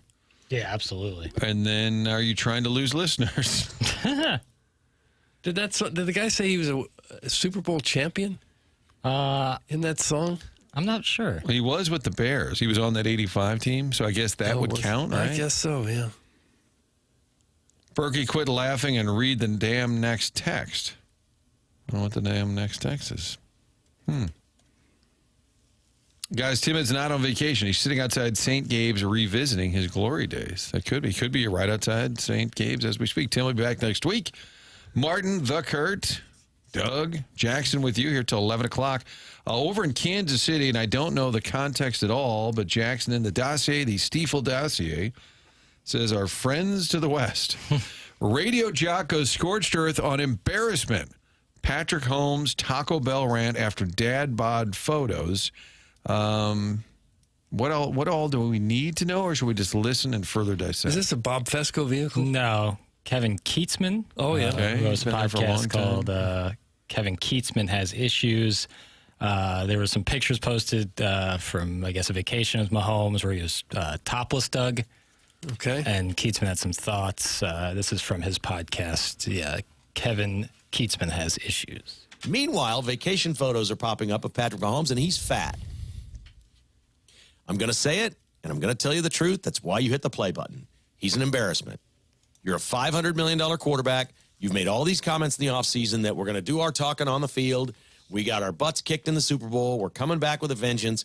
Dude, you're fat. Your belly would be fat at my pool, hanging out with us, 60-year-olds, okay? My skin's flabbier than yours. I get it. Stop. Stop the fast food. Do a sit-up. Do something. Yeah, I'm sure he's worked out and strengthened his arm, and he's done all kinds of different things, quarterback things, but there's no training to this man. I don't understand it. He's not a kid anymore. You can't just run through your NFL career eating Taco Bell all the time. It's time, dude. It's time. Is that a football sounder? Yeah. I'm looking at the pictures from the vacation. I don't know what the guy's talking about. I mean, he doesn't have a six-pack, but he certainly wouldn't be described as fat by any standard. No. But I also don't really care if Patrick Mahomes has a dad bod because whatever he's doing seems to work. Yeah. He's pretty good. We've seen players come through here are all muscle, and then they're always injured. Maybe it works for him. And maybe Kevin Keatsman got what he wanted. We're talking about it. The New York Post is writing about it. TMZ Sports has reacted. I see it here, Have you Doug. seen that picture? Does he look fat to you? Keatsman? No, Mahomes. Mahomes. He looks like a normal guy. He may not look like an NFL superstar, but he certainly doesn't look fat. Yeah, I think he looks fine. The beef was born when host Kevin Keatsman body shamed the Chiefs superstar on his show Monday, calling him fat and an embarrassment. By the way, I wonder, like, hot takes are us. That's the industry these days. I would think in Kansas City this doesn't play well. I wouldn't think so. Because Mahomes is a huge star, hugely successful. And very much in the community. Likable. Yeah. Women's soccer. I think he's part owner of the Royals. Yeah. Mahomes' trainer, Bobby Stroop, got wind of the comments and clearly felt some type of way, angering him so much. He typed, "Send me your location." in a now deleted rant on the X app. So Mahomes' agent is online getting pissed. You obviously need attention. If you want to see what in shape is, go make it through a practice at St. Joe. Our run, hurry-up offense, scrambling back-to-back plays. You don't have a clue what it takes. It's not a look, it's performance. And that's from the trainer for Patrick Mahomes. To call him an embarrassment, that's a bit much. Right. I would say this is not going to age well, even though it got what he probably wanted, and Kevin Keatson was a huge name for a long time. I think he was part owner of one of the sports radio stations in Kansas City, and this is now, I guess, on his podcast. But he's gotten tons of attention for it. I just don't think, where is that going to get you? You do the hot take, you hit that hot take button, you got it. But in Kansas City, I don't think people are too worried about Mahomes, whether he has a six-pack or not. Right. Because he's pretty good at what he does.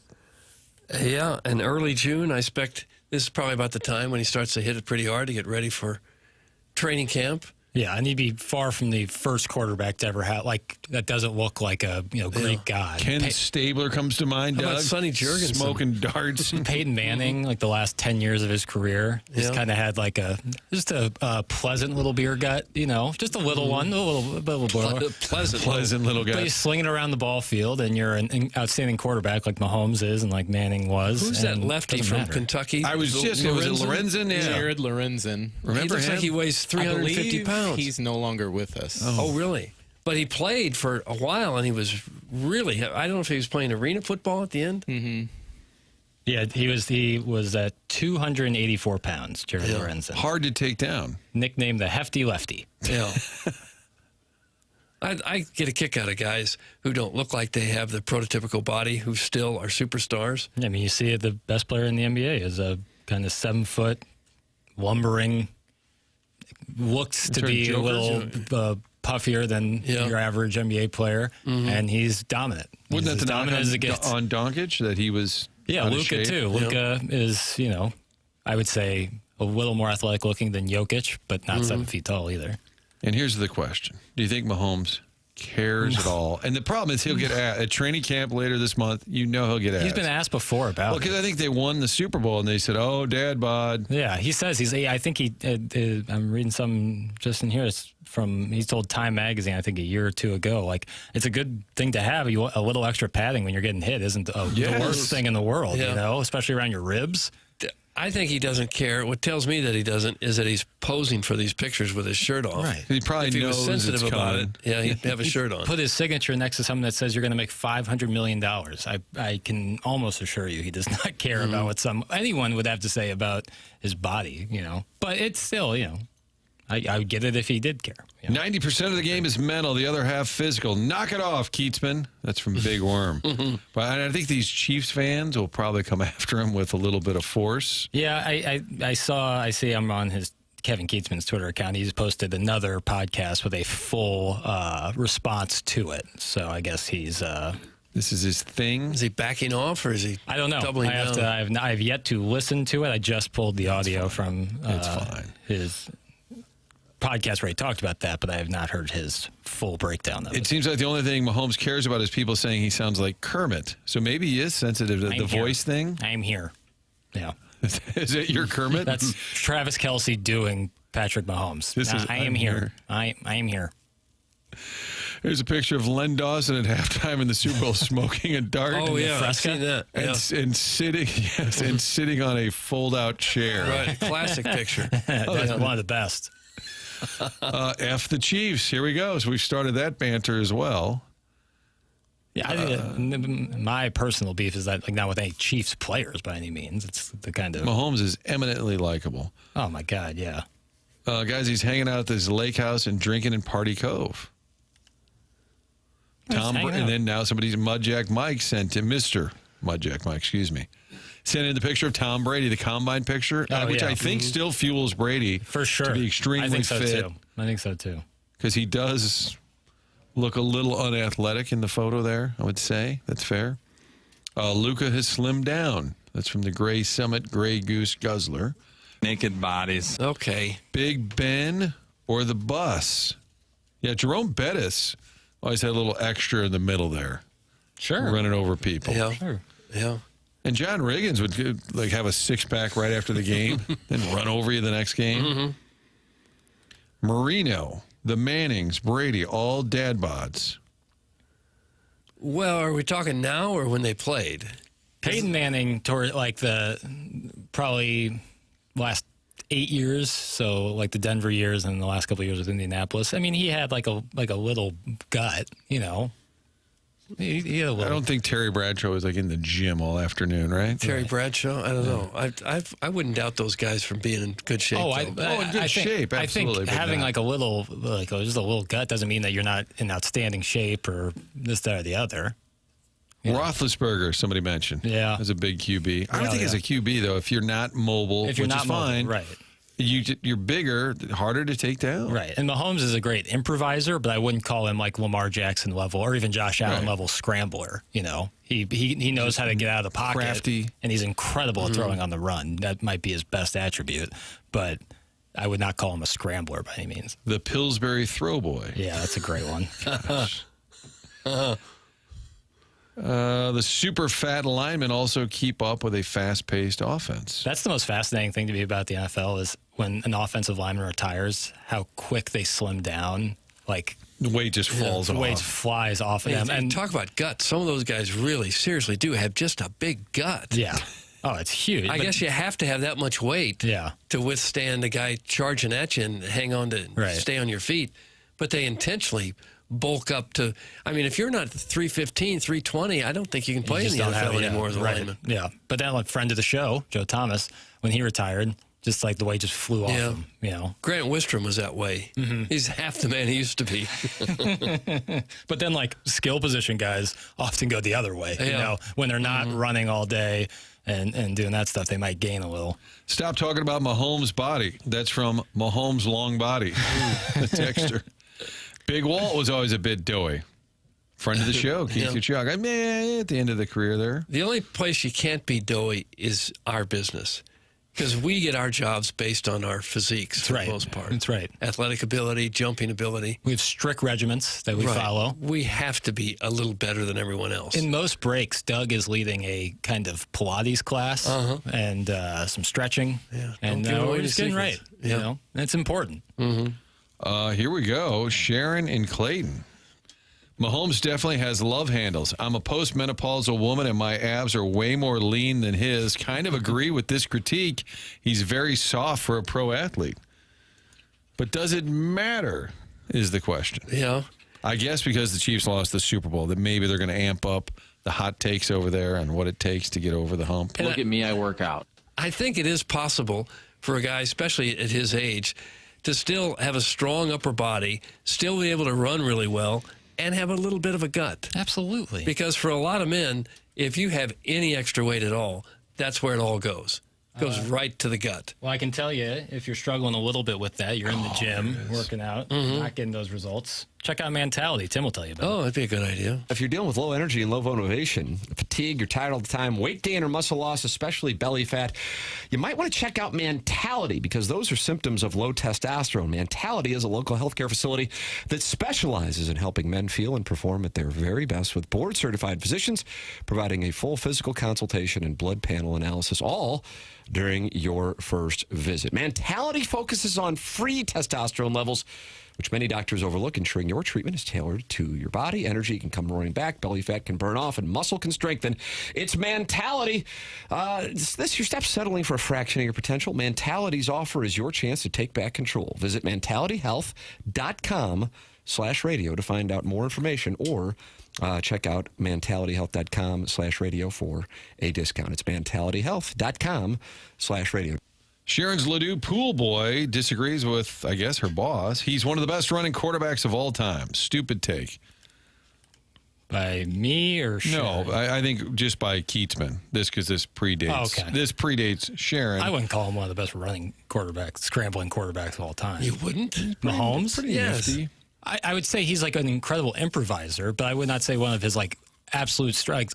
Top strengths is going to gain you 20 yards. Like Lamar Jackson is a true scrambling quarterback. Michael Vick was a true scrambling quarterback. Mahomes has had some incredible runs, though. For sure, but I think you think of him for his throws on the run more so than him like gaining 50 yards on the ground. He's just an incredible improviser. I'm not taking away he's the best quarterback in the league. No questions asked. Got to bulk up first, then you start cutting and losing a ton of weight during training camp. That could be part of it, too. Sure. Going to camp, you're going to lose weight. Kind of lean likely out a little in bit. Busy down the text line. That's brought to you by Air Comfort Service, 399-9646. Collier and Thompson phone lines will bring you Adam Wainwright at 9 o'clock. That number to call when we don't answer or don't go to the calls is 974-0101. There's also the YouTube chat. Doug is fixated on the conversation there. I can't see it because there's a speaker between me and the screen up there. The Michelob Ultra YouTube chat where hundreds have gathered are having a discussion. Is Keatsman the Kevin Slayton of Kansas City? That's from John Scores. That could be a good comp. I suppose there's a lot of guys with podcasts feel like they have to say something controversial to get their name out there, and so people know the podcast where it is, that he's doing it, and maybe I'll tune in to see what else he's got to say. Well, you never know what'll happen next on this show. Boy, yeah. Just stay tuned. Wild cards. Stiefel Dossier brings you Wainwright. It is the morning after, presented by Brown and Crouppen.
This one's for you, Martin. Oh, it's a banger.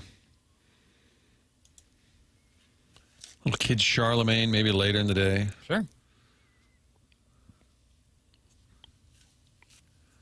Wednesday Bangers, that's the theme with Jackson, TMA, presented by Brian and Crouppen, Martin, Doug, The Kurt, Jackson with you till 11 o'clock. Adam Wainwright on the other side of the top of the hour, Doug. Remember that movie, The Other Side of the Mountain? Didn't she crash? She was a skier, and she crashed the other side of it. Yeah. Terribly sad. The other side of 9 o'clock, we'll have Adam Wainwright. If you have a question for Wayno, we should allow for that today on the Air Comfort text line. 96646, those are the last four numbers. 399-9646, reading it backwards. Adam Wainwright promoting his event, which is coming up on July 27th. And the reason we get all of these visits, really, Alec Burleson, Miles Michaelis, Stephen Matz, they're all Big League Impact. Big League Impact. And which Big League Wayno, Bash is coming up July 27th at the factory in Chesterfield. Wayno said last year, which was his first year retired, that he kind of overcommitted. He was doing a lot of music. He was doing MLB Network. He was doing Fox. So I'm wondering if he scaled it back a little bit. But a lot of the talk early in this show was about Sonny Gray, his availability. You heard Oli Marmol break down why Sonny didn't pitch against the Cubs. Had to do with a rain out and then regiment. So we're going to kind of dig in on that a little bit with Wainwright about regiment for a pitcher, how consistent is that with all pitchers? Now we'll lead into my question that I had from a few weeks ago about pitchers taking naps before their starts. I want to ask him about pitchers taking naps. You're going to die on that hill. That's right. Questions for Wayno, fire them off. We've got our own. That's coming up next here on The Morning After, 101 ESPN, presented by Brian and Crouppen.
This is Jackson with a Sports Center update brought to you by Saliga Heating and Cooling. The Oklahoma City Thunder star Chet Holmgren has agreed to a fully guaranteed 5-year maximum rookie contract extension that could reach $250 million. This just in from Shams Charania. That was another Sports Center update brought to you by Saliga Heating and Cooling, a Daikin heating and air conditioning dealer.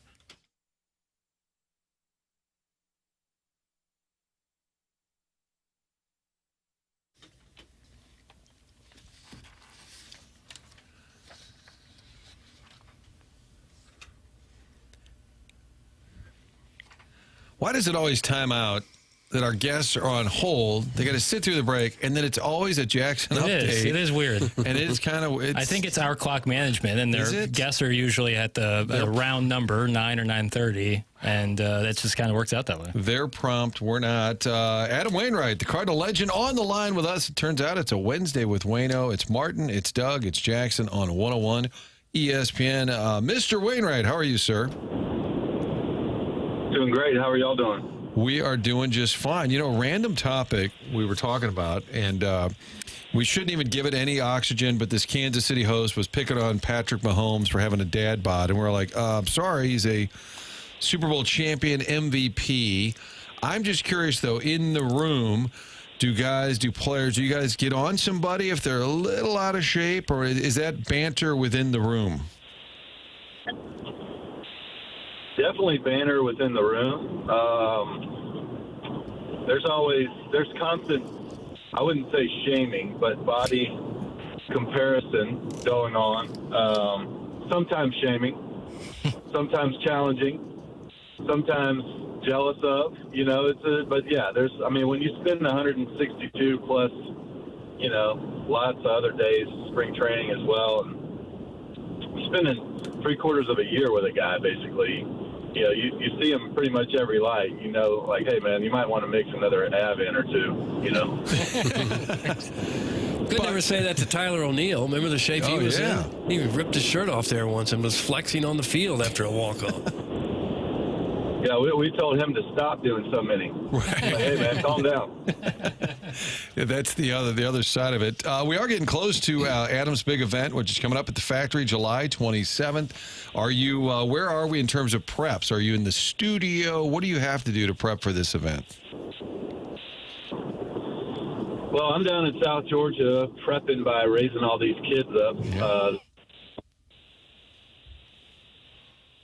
And then I'll get up there to Nashville to work with the team for a couple of days before we head up to St. Louis for the bash. But I've got a couple of little minor shows here and there that keep me fresh and constantly writing and playing new things for the kids and for friends and family and my band is chomping at the bit to get back out there. We've taken a couple of months off for me to be able to be with kids during, Little League and into school and into summer. That we really never had a great summer vacation as a family, and we've done that this year big time. So we've been having fun, and I'll be ready, man. I'm looking forward to it. I can't wait to get up there to the factory in Chesterfield and perform in front of these great St. Louis music fans and baseball fans, because my best shows every year are in the Midwest area, but especially in St. Louis.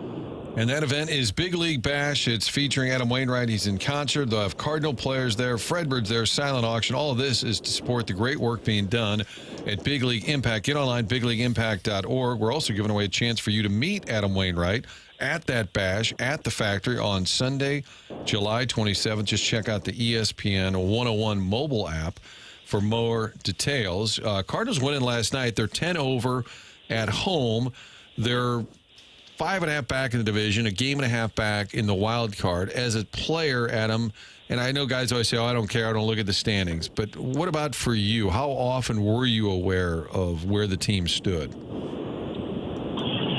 Well, everybody says they don't care, they don't look at the standings, but everybody looks at the standings. Right. You just can't think about it. It can't affect the way you prepare or go about your business. Because every day you're trying to win the World Series every single day. It's every little part of the process is a part of, whether it's running their sprints or throwing your bullpen or hitting the batting cage or whatever. It's all with one goal in mind, and that's to win the World Series. That's how players have to think. That's what they do think. And that's what the managers and the coaching staff, they're just trying to win that day like it's the most important. So that's why you can't get caught up in the standings, but you know where you're at. You know where you're at, and this team, it's going to be really interesting to see what happens at the trade deadline, because this team is got a lot of really good things going on about them, and they've got a couple of holes that they could definitely fill. So it's going to be interesting to see how they fill that trade deadline with what they've been saying. They are, holding pat or whatever, they're being patient or whatever they're going to be and focus on the future. That's fine. But do they go out there and I read an article the other day that said if the Cards are in the hunt at the trade deadline, they're expected to, Mo's expecting to get the go-ahead to go out and spend. And that's exciting. I mean, I think that's always what the players and the fan base wanted. The core inside the clubhouse, when a trade deadline comes and goes, you want to know that your front office gave you a chance. And sometimes you think you got everything in there.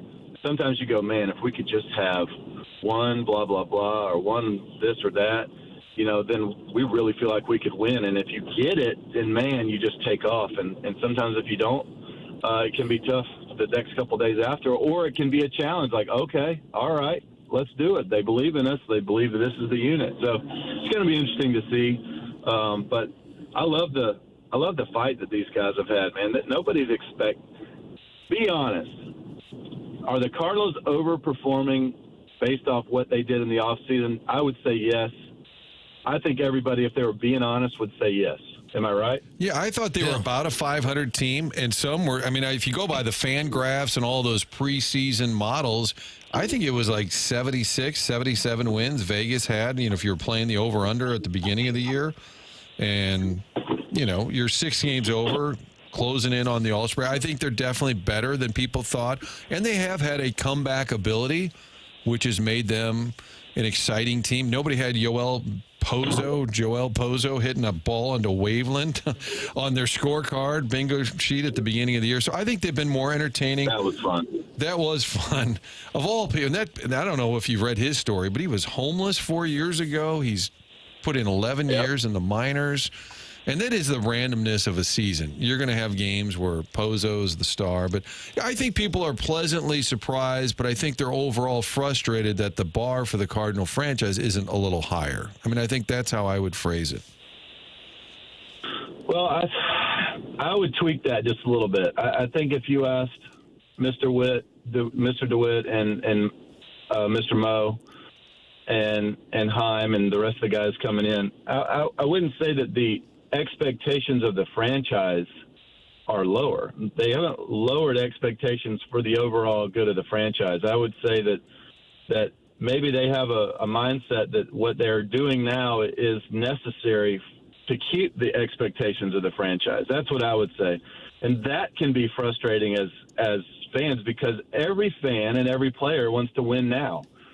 And here, all right, here's some honest feedback. Okay, here's some take it how you want it feedback.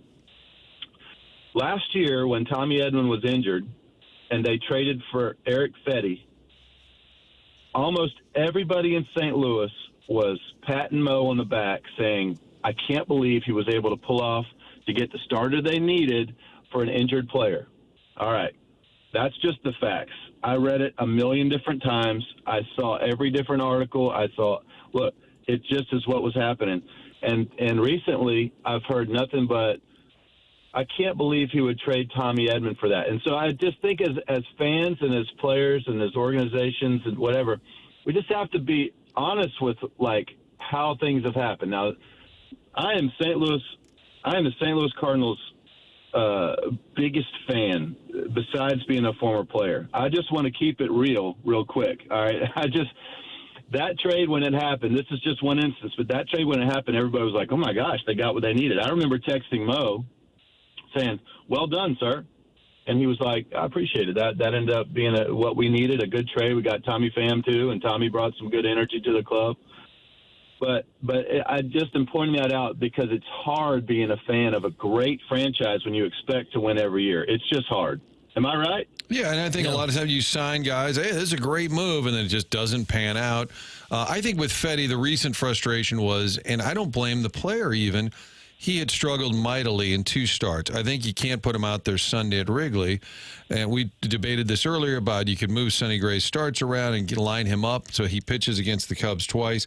But I would say as a pitcher, when you're struggling, you don't go to the manager and say, hey, don't give me that next start, right? Nobody does that. So it's up to the team to kind of come up with a solution or even say, we're going to skip a start, get you a little breather, maybe the fake injured list, whatever it takes.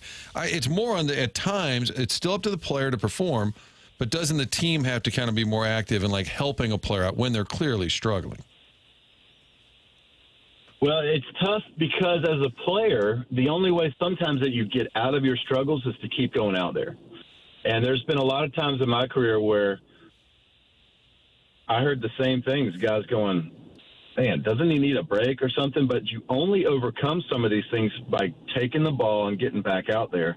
And it can be tough on a team and an organization, and it can be tough on the player. But really, sometimes the best way, and most of the time, actually, the best way is not a break. It's just to keep getting the ball and keep going out there. The tough thing for an organization is to know when that is the time that actually, hey, look, I can't keep giving you this ball. You're going to have to figure it out some other time. And it's hard to do that because you have players and real personality types inside the clubhouse, and you have real people that you're working with. It's not just robots. You're working with people, and their emotions matter, and their unfortunately or fortunately, sometimes their contracts matter too. But there's a lot of different things that you're working through as an organization, more than just the on the surface, the last 2 games results. And sometimes as a player, you're going to work through that and be better off if you can just keep getting the ball. But that's tough sometimes, I know. Well, we talked earlier about how they're using Sonny Gray here over the last couple of weeks. They played 7 against the Cubs, and he didn't start any of those games. And Oli was saying it's because Gray has such a strict regimen. They wanted to follow to it. That's what he wants to do. That has to be very difficult for the manager and for the team to not have their ace available at times. How do you handle that? Yeah, that's tough. I would love to have seen Sonny get the ball during those series for sure. I mean, that he's a potential all-star guy this year. He's been pitching great. I watched him the other day throw that, 89-pitch complete game, shutout, 11 punches. I don't know how you strike out 11 people on 89 pitches. That's amazing for a complete game. So I think I read it's like the second best game ever as a game score in Cardinal history. So incredible performance, but I would love to have seen Sonny out there. Sometimes you got to move the routine around, man. But, I bet Sonny wanted to pitch too. It just didn't work out. Yeah, and it had to do, there was a rain out against the White Sox, and he had prepared, and then he wasn't able to pitch for a couple days, even though he didn't pitch in Chicago, and then it set a whole chain of events. I saw an opportunity, though, there where he could have been on his 5th day against the Cubs a couple of different times. So that's a whole nother thing. I'm not here to have you do Oli's math breakdown.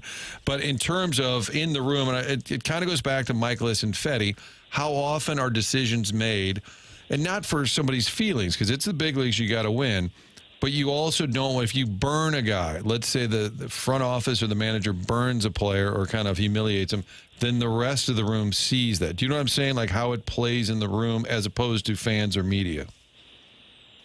Yeah, and that's what I mean. There's a lot of dynamics going on inside there with their decisions.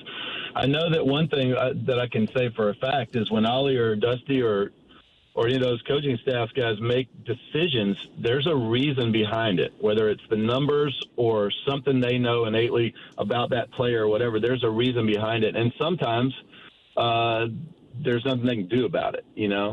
There's decisions that are made above them, but most of the time there's a great reason for it, and a lot of times the fans aren't in on what that is, and the media's not in on what that is, and and sometimes you're wishing that the truth was out there so people actually knew, but a lot of times, man, if fans and media knew what all the things that players are going through during the season, they would be freaked out.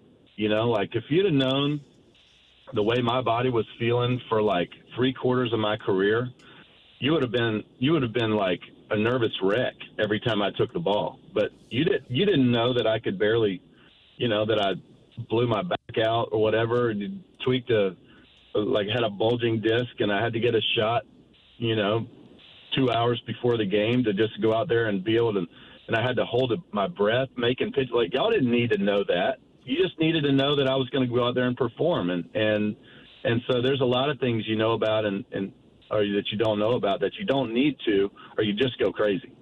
And there's probably personal things, too. Tony La Russa used to always say, they're men, not machines. Guys have wives and kids and families and a lot of things. You know, life happens, too, that I'm sure that a lot of people have to deal with. Absolutely. Yeah, that's what I mean. This is all I'm talking about is the different dynamics that goes into coaches and front office decision making that so many people don't know about. But I'll tell you, it's not an easy, just from the outside looking in, and being on the inside a little bit, it's not an easy process being in charge of such an incredible organization. There's a lot of things that go into it. But it is a great responsibility also. You know, it's a great responsibility to be at the helm of such a storied franchise that the fans will keep you on your toes, will keep you hold you accountable. The media that is fair, honestly, just very fair. I've always respected our media so much for being fair. There's a couple guys that are not fair, but most of y'all are really fair. Do a great job reporting the news and keeping the fans in line, or keeping the fans up to date with what's happening. But it's a wonderful responsibility to be at the helm of something, and I think Oli doesn't take that lightly, Mo doesn't take that lightly, and Mr. DeWitt certainly doesn't take that lightly. All right, we got a few questions for Adam Wainwright from the text line here. Wayno, did you ever tell a manager that you wanted to come out of a game? 2 times. 2 times I did. In 2017, I was pitching against the Braves at home. And if you go back and look at this game, I was throwing like 82 miles an hour. And I had cartilage issues on the backside of my elbow. And I was flipping like 60-mile-an-hour curveballs in there. And it was so funny. Freddie Freeman, I get a base hit and I get on first base, and Freddie Freeman looks at me and goes, "Dude, are you okay? Like, what's happening with you?" And at the time, I had a shutout going, like a 2-hit shutout going, and I'm like, "Yeah, Freddie, what's going on?" He goes, "I mean, because it looks like you out there on the mound. You're 6'7", looks like you're number 50, but you're throwing absolute salad, and it also doesn't look like you." And so, like, "Are you okay?" And I'm like, "Yeah, Freddie, what's going on?" So the next inning, I go out to pitch, and I get bases loaded, and I've got Freddie Freeman come up to bat with 1 out, or with no outs. And Mike Matheny comes out to the mound and is like, "Hey, are you all right?" And I go, "Yeah, man, I'm doing great. I'm going to get Freddie. I'm going to throw a 60-mile-an-hour curveball right here. Freddie's going to roll over to first base. We're going to get double play. We're going to get out of this inning." I think we were winning 3-0. And he's like, "All right, this is your last hitter because I can't watch this much longer."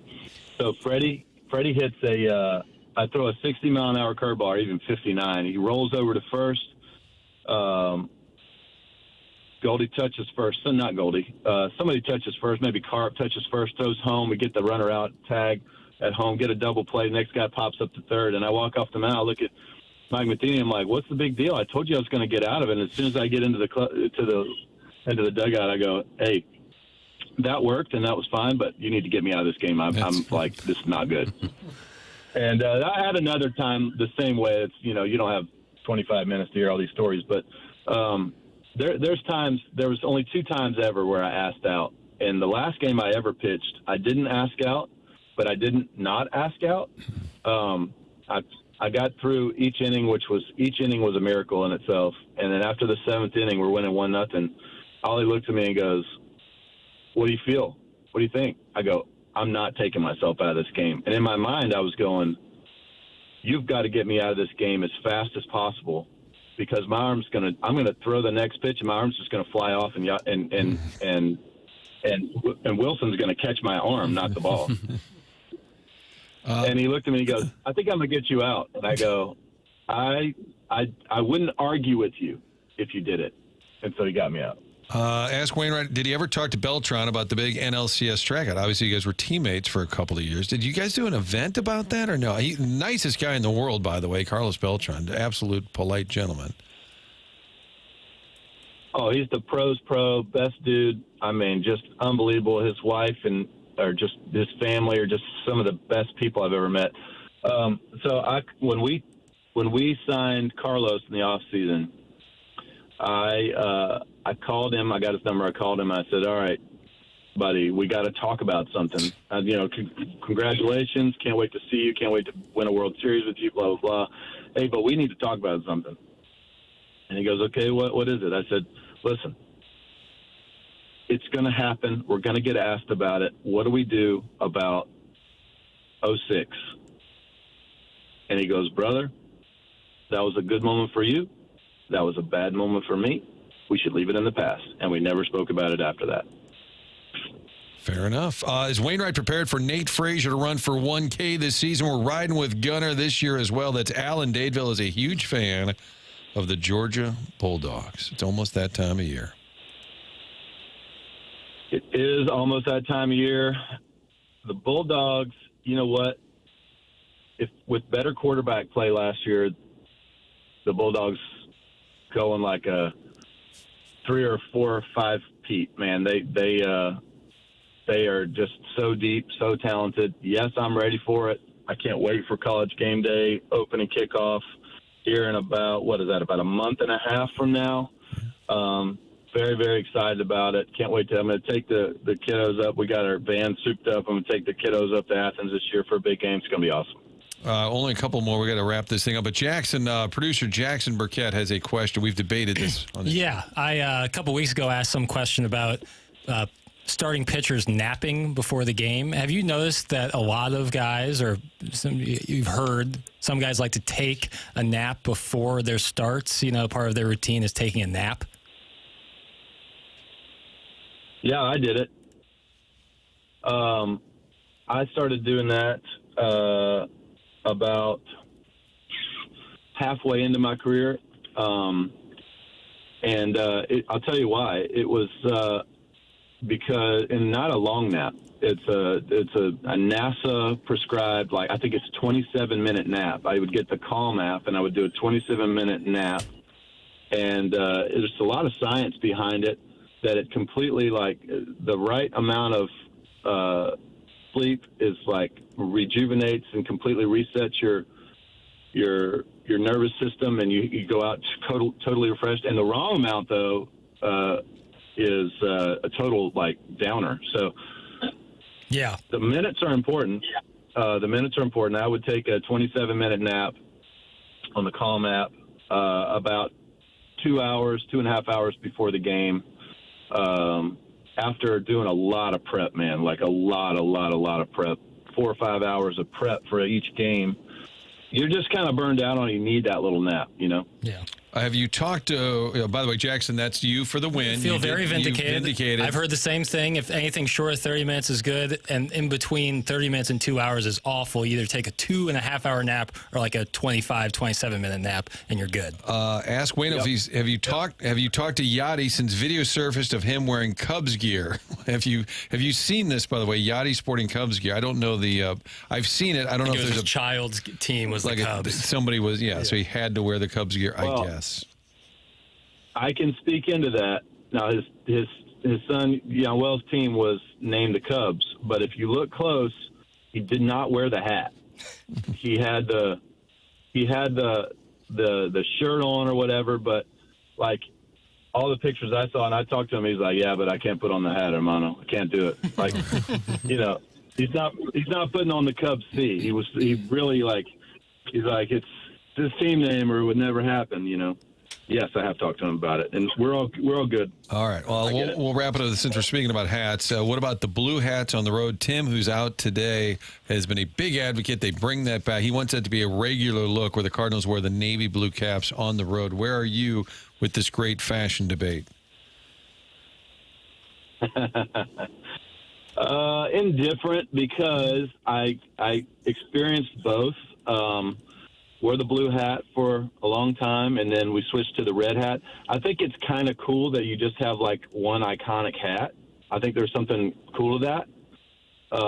When you see that, you know exactly what it is. But I also really like the way the blue hat looks. So I don't know. I'm kind of up in the air. I could be torn either way. Like, I could be talked into either situation. We're looking forward to the event, July 27th. It's the Big League Bash, Waino Cardinal players. It's at the Factory, which is a great spot. Sunday, January 27th. Big League Bash, supported by Community America Credit Union. You can go to bigleagueimpact.org. More information, ticket packages, and also a chance. We've got a chance for you to meet Adam Wainwright. Do that by going to the 101 ESPN mobile app. Adam, thanks so much for the time. Yeah, thank y'all for having me on, and look forward to July 27th at the Factory. Going to have Austin Bohannon and Joanna Cotton with me as well. Brad Thompson, a lot of Cardinal players are going to be there. It's going to be a great night. Thanks for showing up, guys. All right, that's Adam Wainwright with us here on 101 ESPN. A lot of deep dives. Jackson's nap victory, I believe. I don't even remember the debate that we had. My question was, I wasn't going to bring up the whole question. My question was, if a guy is this a clearing the deck topic? This was MLB logistical questions with Jackson, and it was, if a guy's taking a nap before a start, does everyone in the clubhouse kind of try to be quiet around the area there? My question is, if it's got to be right at 27 minutes, how do you know exactly when you fall asleep? Yeah, it's a tough thing. Or does your app tell you, okay, he's asleep now, and the alarm's going to go off 27 minutes later? If you wear some sort of wearable tech, I'm sure it's a lot easier to do it that way. Yeah, but I have heard that exact thing where it's like, if it's 25, 27 minutes, that's good. But if you're in between like 30 minutes and an hour and a half, you take like an hour nap, it's bad. Yeah. I've taken some naps where I just feel awful after a long nap. My pro tip always, and I've said it for years, right after you wake up from a nap, don't linger, get right in the shower, and that will lock in the rest you just got, and you'll feel refreshed. You're going to lock it in. Huh. I'm telling you, post-nap shower. What if you're not home huge. when you're napping? Where else? Where are you napping away from home? In a car. The Cardinals dugout. Napping in the car. At work. Napping at work? Like what? Like I'm sure there are people who take naps like you just at work. stand. Like Francesa, right? You have like your desk, and you like just lie down on your desk like a dead body. Absolutely, or a couch or something. Be honest, Doug. While you're at your computer at the Four Fox, you ever like on a long day or whatever, just kind of doze off for a second? No, I never did. I've done that. You did. So you took a nap at work. I mean, I wasn't trying to. I was kind of like Francesa banging the phone, like, all right, who's next? You would take a nap sometimes on air. Bob and the Burrow. Okay, let's go. Okay. Feeling the deck, which is a new addition to the Stiefel dossier. We're feeling the deck. We're not just clearing the deck. Still to come. It is 101 ESPN. The morning after, presented by Brown and Crouppen.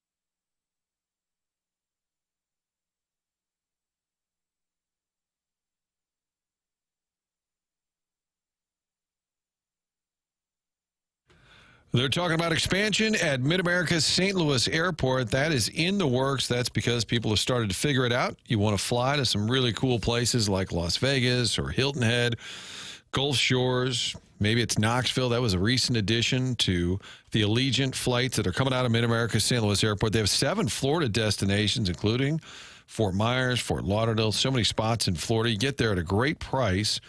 And you have the convenience of Mid-America St. Louis Airport. Parking lot right in front of the terminal. It's less than $10 a day to park.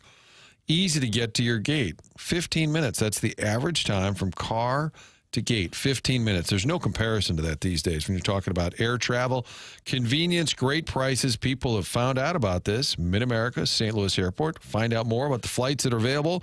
Book online. It's flymidamerica.com. Convenience while traveling. Those are words that are kind of an oxymoron these days. Not at Mid-America, St. Louis Airport. All those great destinations available at flymidamerica.com.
Nolan Gorman got his eye back, cutting down on caves. Listen for the crack.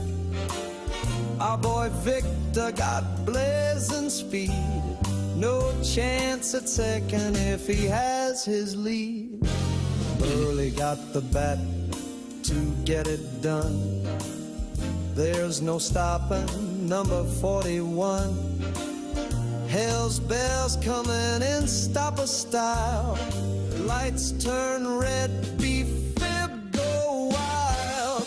Look out now, these baby birds going It's almost ripped out of last night's box score because Burley had the go-ahead double, RBI double in the third. Don't you think this should be playing in the Cardinal clubhouse while they're napping? It's a good nap song. Burley's hit put him up 3-2. Nootbaar homered in the sixth. Donovan tied it. He's scrappy.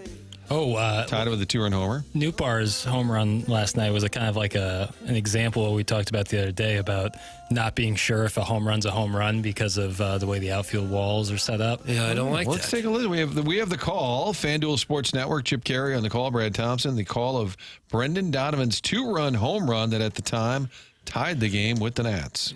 And also on the back end is Nootbaar's home run. And on the back end is Nootbaar's home I got both. Oh, his 10th double. Donovan drives one deep right field. That's an all-star homer. Swing high, fly ball right. Lyle going back to the wall. Leaping try. He can't get it. Lars Nootbaar with a solo home run extends the lead. You can kind of tell even Chip couldn't tell. 100% positive. Yeah. Cardinals beat the Nats 4-2. Sonny Gray gets the win. He's now 9-3. They're 14-4 when he starts. Lars leads the team in home runs now with 12. They may not have a guy hit 20 home runs this year. That's it. Here, I'm gonna in an era where the home run is everything. That's not good. It's July 9th. 92 games in, so you're he's on a pace to hit about that. Let me get my predictionary out. I got it right in front of me. You're probably right at 20. Will the Cardinals have a 20 home run hitter for the season? Doug, you say. I say, well, there's no direct answer. There's no right or wrong where's answer. My guy Willie? Because he'll heat up. If you're going by pace, he would be one that's going to get there barely. So you're saying yes. Yes, the Cardinals will have a 20 home run hitter by the end of the season. I'll say Wilson Contreras gets there. I'll say they will. Yeah. Okay. All right.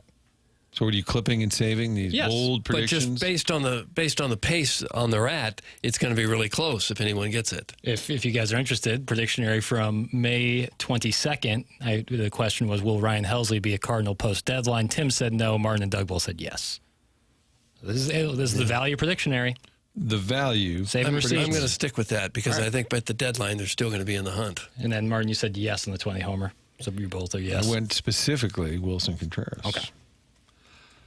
We are feeling the deck here in segment. I don't even know, what is this, about 9-1 maybe? This is 9-1. 9-1 9:40. Mark Hanna, Evergreen Wealth Strategies, 9 o'clock Absolutely. 9 o'clock hour. The designer email of the day coming up in about an hour here. Fire those off. Pestis, if you're listening, grab a pen. It's the morning after. The morning after at. Now, that's the key. There is the at symbol at InsideSTL.com. Fire off your emails. We'll get to that as we close out the show. Right now, feeling the deck. Jackson's Stiefel dossier. HBO Max is officially HBO Max again. Never understood that. They dropped the HBO to call it Max. Yeah, why would you do that? And everybody's like, well, that was like Cinemax. There was a station that was popular, a network, Max. Yeah, it was always odd. It never made sense. Why would you drop HBO as such a strong brand? Absolutely. This was, Doug, was it worse than the new Coke idea? Or right up there? Could have been, yeah. In terms of just names, not like anything like about the service changed, but yeah, the naming wise, it always felt like why would you get rid of something that is synonymous with outstanding television film work? Especially at a time when there's so many new platforms coming at you all the time. You don't know what you're watching and what you're subscribed to. You don't want to ever say what's Max. HBO felt like that was the first one. That was the first HBO and Showtime, I guess, really the first like pay-per-view on your cable system. Well, and the only other one that rivaled it early on was Cinemax. Rivaled it only because they'd have softcore porn from time to time. Well, but they were the two choices, and so now you change your name to the one that sounds kind of like the old rival, Cinemax. Yeah. Change it to Max. I hope somebody got fired over that. I never call for people's firing, but I would say on that one, hey, Bob, that was a terrible idea. It was really. Yeah, well, you guys shouldn't have listened to me. Conan O'Brien had a new show out on HBO Max, like a travel show, and he was doing a press run for it. And one of them was the Hot Wing Show, where you eat really spicy wings with Sean Evans, First Week Feast. And he was screaming about why'd they change it to Max. And he was basically like, it makes no sense. He did it in a very comical way. But when you look at HBO, like the way television is made now, they were the pioneers of like hour-long prestige drama television. Home box office. Yeah, with Oz and Sopranos, and then it took off from there.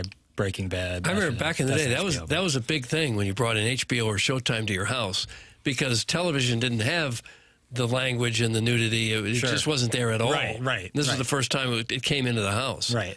Motels used to advertise right on their boards saying like free We HBO. have HBO. Yeah. Top HBO show of all time. Jay. I know yours says favorite HBO characters. We'll get to that as we feel the deck. We'll later clear the deck. Best HBO show. I think it's The Wire. And now it's all individual, of course. But to me, it's The Wire. The I Wire guess is Sopranos. incredible. Sopranos is for me as well, but it's 1A with The Wire and Sopranos. I never seen The Wire. What's it about again? Criminals, drug trade, and how it interacts with different public sectors in the city of Baltimore. It's basically in a really impoverished Baltimore area. It's a true story. It was a Baltimore... David Simon. Who was a news reporter for the newspaper, Baltimore and he covered this crime beat and then turned it into a massive show. It's incredible. It's genius, truly. It's kind of sad, too. It's really sad. To watch these lives play out in the drug moments. trade. But just like any HBO show, like they're also good at balancing drama, incredible writing and acting, and comedy. Like Sopranos is one of the funniest shows ever. Wire has incredibly funny moments. Succession, incredibly funny. You know, Curb is on that list, right? Curb. That Mount Rushmore, Doug. It's the Mount Rushmore season because we're not quite at college football. Band of and Brothers NFL is football. just a classic. That's every American should watch Band of Brothers at some point in their life. If you poll, And The Wire too for them. If you ask people that are HBO loyalists, though, do you think across the country what would win? Probably Sopranos. Sopranos. It's tough. Because The Wire wasn't for everybody. Sopranos seemed to be The Wire, universal. yeah. The Wire is you grit your teeth more. I mean, because the Mafia shows or movies before that you have a huge built-in audience. People love Goodfellas from just a couple years ago when Sopranos came out. And I always thought The Wire was the prison show. I'm like, I don't want to watch the prison thing. And that was Oz. Oz, another great show, another tough watch. J.K. Simmons' character in particular. Just tough. Doug, that was a tough watch. Yeah, I'm not that entertained by watching people in prison. Oh, I think I personally, prison movies and like Escape from Alcatraz is one of my favorite movies. I love that movie. That's because they're getting out of there. Yeah, not just their lives in there. Yeah, You're more excited because they got out of prison. Sure, but It's a better Oz is a movie. great show. It was a huge moment, like in terms of television history. A show like Oz. Have you ever been in a big prison? I've been to Alcatraz. One of the I've coolest. done that tour. Yeah, one of I've the done coolest that, things. but there's not The people audio being tour. held there. No, I've not been to an active prison. Yeah. When I worked in Flagstaff, Arizona, I had to shoot some news stories on occasion. So they sent me with the news reporter to the local prison. And so we're being shown around by the warden. I don't remember what the focus of the story was, but I had to shoot it. And I really didn't know much about shooting video. I said I did and got the job. And we're walking across the yard, literally, the yard. We're lifting weights and all that. And the old setup for the cameras, it had what they called the umbilical cord. It connected the camera to the record deck. So you had this deck, like a backpack over your shoulder, and the camera. Well, I got about halfway through the yard, and I look back, the cord, it detached, it fell off. So now I turn around, and I go back to get the cord, and I realize the warden and my reporter are now 50 to 80 yards ahead of me. And I'm just I got the head on the swivel. I had a mild panic attack. Oh, really? That I was loose in the yard, Doug. Sometimes something like that, I survived. Put a little lead in your pencil, a moment like that. Lead in your pencil. It will startle I you. walked a little. You didn't want to panic. Right. Hey, what's up, guys? How you doing? Yeah. Yeah, don't worry. Last week we were shooting in San Quentin. Dropped the umbilical cord there, and then I'm like, okay, gotta go. I played a basketball game in the Moberly prison. Oh, yeah? This is back when I was in college, junior college at Merrimack. Yeah. Why were a you friend of a playing? friend had some kind of connection with a guy at the Moberly prison who tried to schedule basketball teams to come in and For play sure. the prison My dad team. would play softball against the prisoners as well. Yeah. Very similar story. Yeah. How was their shanked game? going in the lane? No, everyone was, you would never known that it was anything was wrong. But they had a big crowd. They all came to watch the game. My dad had the same What in thing. the world is going on here? He's like, you would think it'd be like weird. He's like, it was just like a normal softball game. It's just like you're surrounded by a razor wire everywhere. I suppose they towers. I suppose the mass murderers weren't in there. No. Probably a little lighter crime. I'd be a little concerned that there could be an uprising while you're there. But one guy, everybody's got a bat. One guy brought his girlfriend along for the trip, and they wouldn't let her in. Oh, really? Yeah, they said, no, there's no girls in here. Probably for the best. Yeah. That could get a little sideways. For sure. We really are feeling the deck. Also in segment 8-3, even though we're in 9-1, even though it's almost 10 o'clock, 5 best cities in the U.S. have been named. The 5 best? The 5 best cities. Jackson has this. I do not have it in front of me, so I can what's the fire criteria? shots. All right, so there's a popular new ranking of so-called greatest cities. This is from Travel Plus Leisure and their 2025 World's Best Awards survey, which annually asks its well-heeled and well-traveled readers to weigh in on their favorites. Did you say plus? I think it's Travel and Leisure. It says Travel Plus Leisure. Really? Ron Burgundy reads what's in the prompter, man. Isn't it the magazine that's been around It's for Travel decades? and Leisure for sure. I read it as Travel Plus Leisure because that's how they stylized it. Okay. So is it based on best places to travel? How big a city does it have to be considered a city? Good question, Doug. For each category, respondents were asked to provide a rating of poor to excellent, travel, and leisure, then calculated the average of the reader's response and gave each city a total score out of 100. So how big does it have to be a city? Great question, Doug. I'll read this again, even though it didn't answer the question you asked.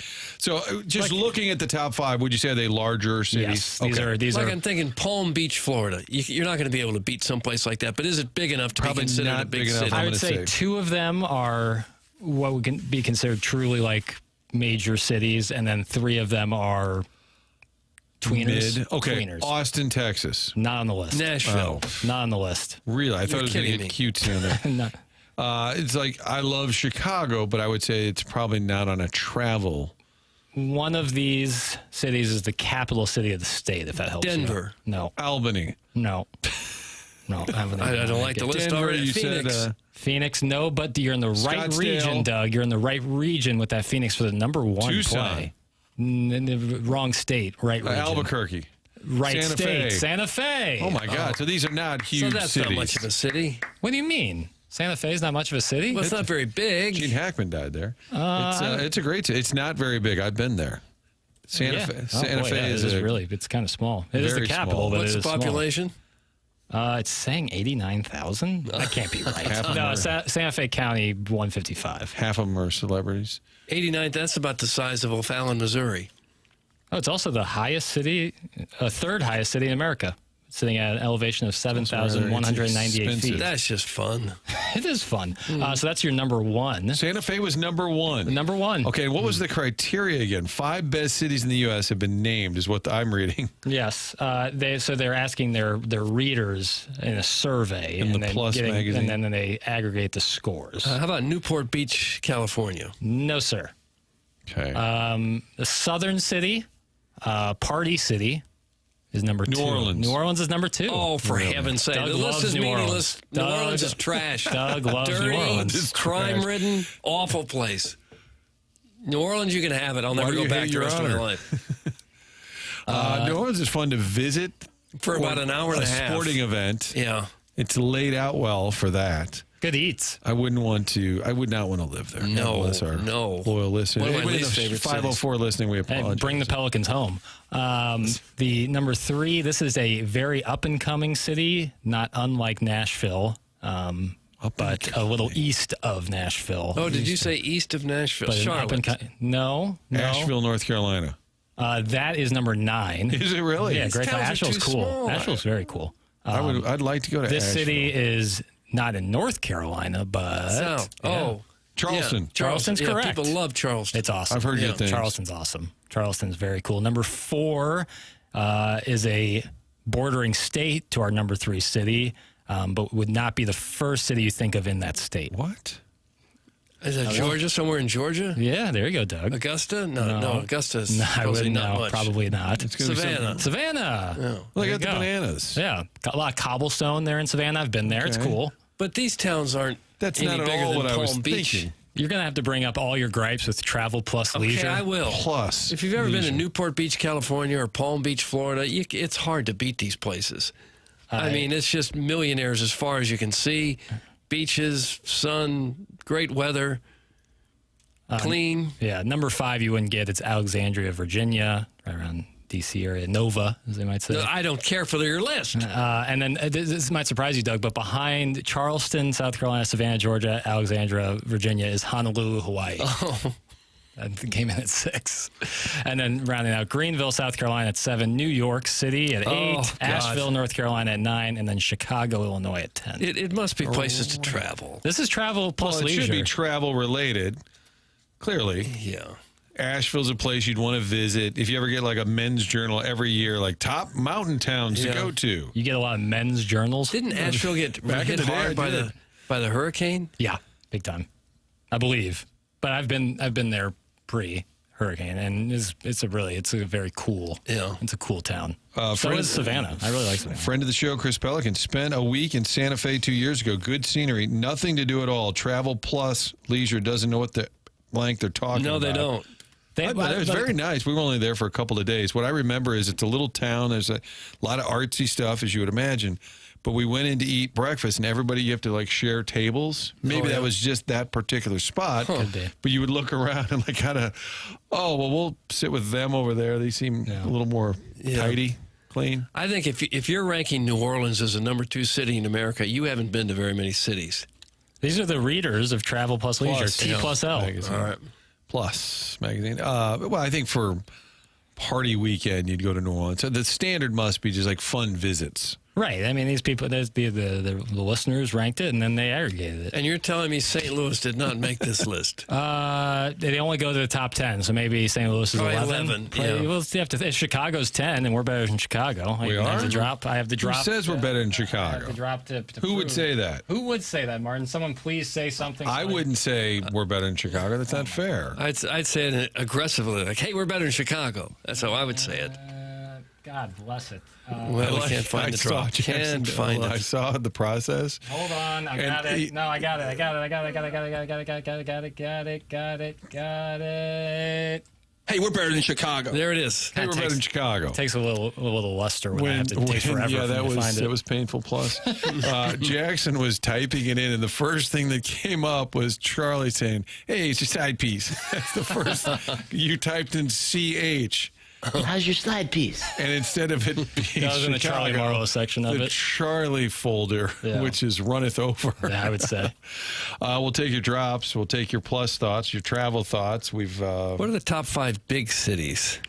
Just as for general pleasant places to live. Honestly, for a weekend in the summer, you're going to get on a plane. You're going to go spend 2 days, stay at a nice hotel, stay downtown. Chicago would be right up there. Yeah. Doug's anti-New York, but New York would be fun for a weekend. Bigger cities. I mean, it used to be San Francisco, but that's a mess now. For the summer? See, I'm not a big L.A. fan because the downtown is not really part of L.A. No, most such cities, a massive area. Yeah, I'm saying mostly when you go to Chicago, downtown. Yeah, right. Even Denver, downtown. Denver's a good answer for the L.A., summer. the downtown, which is now run over, that's not really where you hang out. You'd want to go to Venice Beach or over to Malibu. Denver for the summer, I think, is a great call. Colorado. You want to go to like a little bit northern cities like that. Like Chicago is a great answer. St. Petersburg is a really cool place now. Yeah, It used to be mostly old people, and it isn't anymore. Sure. And it's really a gorgeous place. Yeah. I'm always impressed with Nashville, too. Nashville's very cool. Yeah. That's great any time of year because it's a little crowded, though. Yeah. But I think that's the There's just draw some for some energy. people. Yeah, there's just a certain energy there that you don't feel threatened necessarily there like you do in so many big cities where you worry about walking down the wrong street. Certainly not on Broadway. There's so many people there. Doug, does the whole family get on one of those party buses where you pedal for your keg of beer? And we just go around swinging. Cowboy hats. To really and all. show we're having a great time.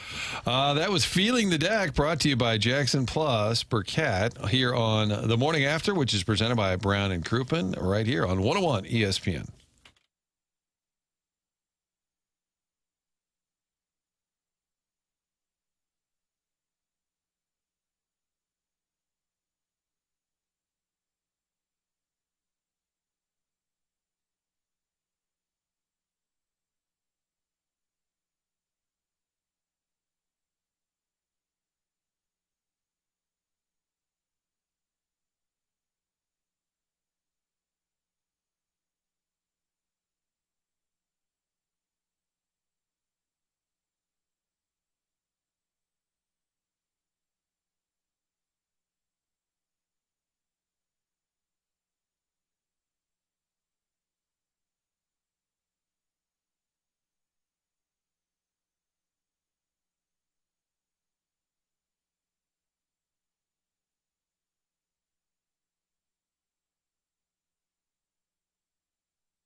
Bangers only, Martin. Is that what David Klein was singing when he was caught drunk in Soulard? Yes. Cranberries. Yeah. Pride of Ireland. Rest in peace to the great Dolores O'Riordan. There's no, I don't think today was the day. What were we doing? We were sweeping the deck. We were feeling the deck. Feeling the deck. And so now I feel inclined to clear the deck. Texters had their say about Jackie Paper's list, which was from Travel Plus Leisure. It wasn't my list. That you found and shared. Jesus, I used to conduct these same surveys. There's some 25-year-old behind the scenes manipulating the data to ensure T plus L gets the most clicks. Right. In other words, you got to be a little bit out there. What, pray tell, is the source of Jackson's inexplicable love for Santa Fe? I think you say you have not been there. Isn't that where artists go? Aren't very artists artsy. are in Santa Sandra Fe? Bullock and artists. Yeah. I can imagine I would like it a lot. You know your city's great if you can claim that Gene Hackman died there. I did mention that.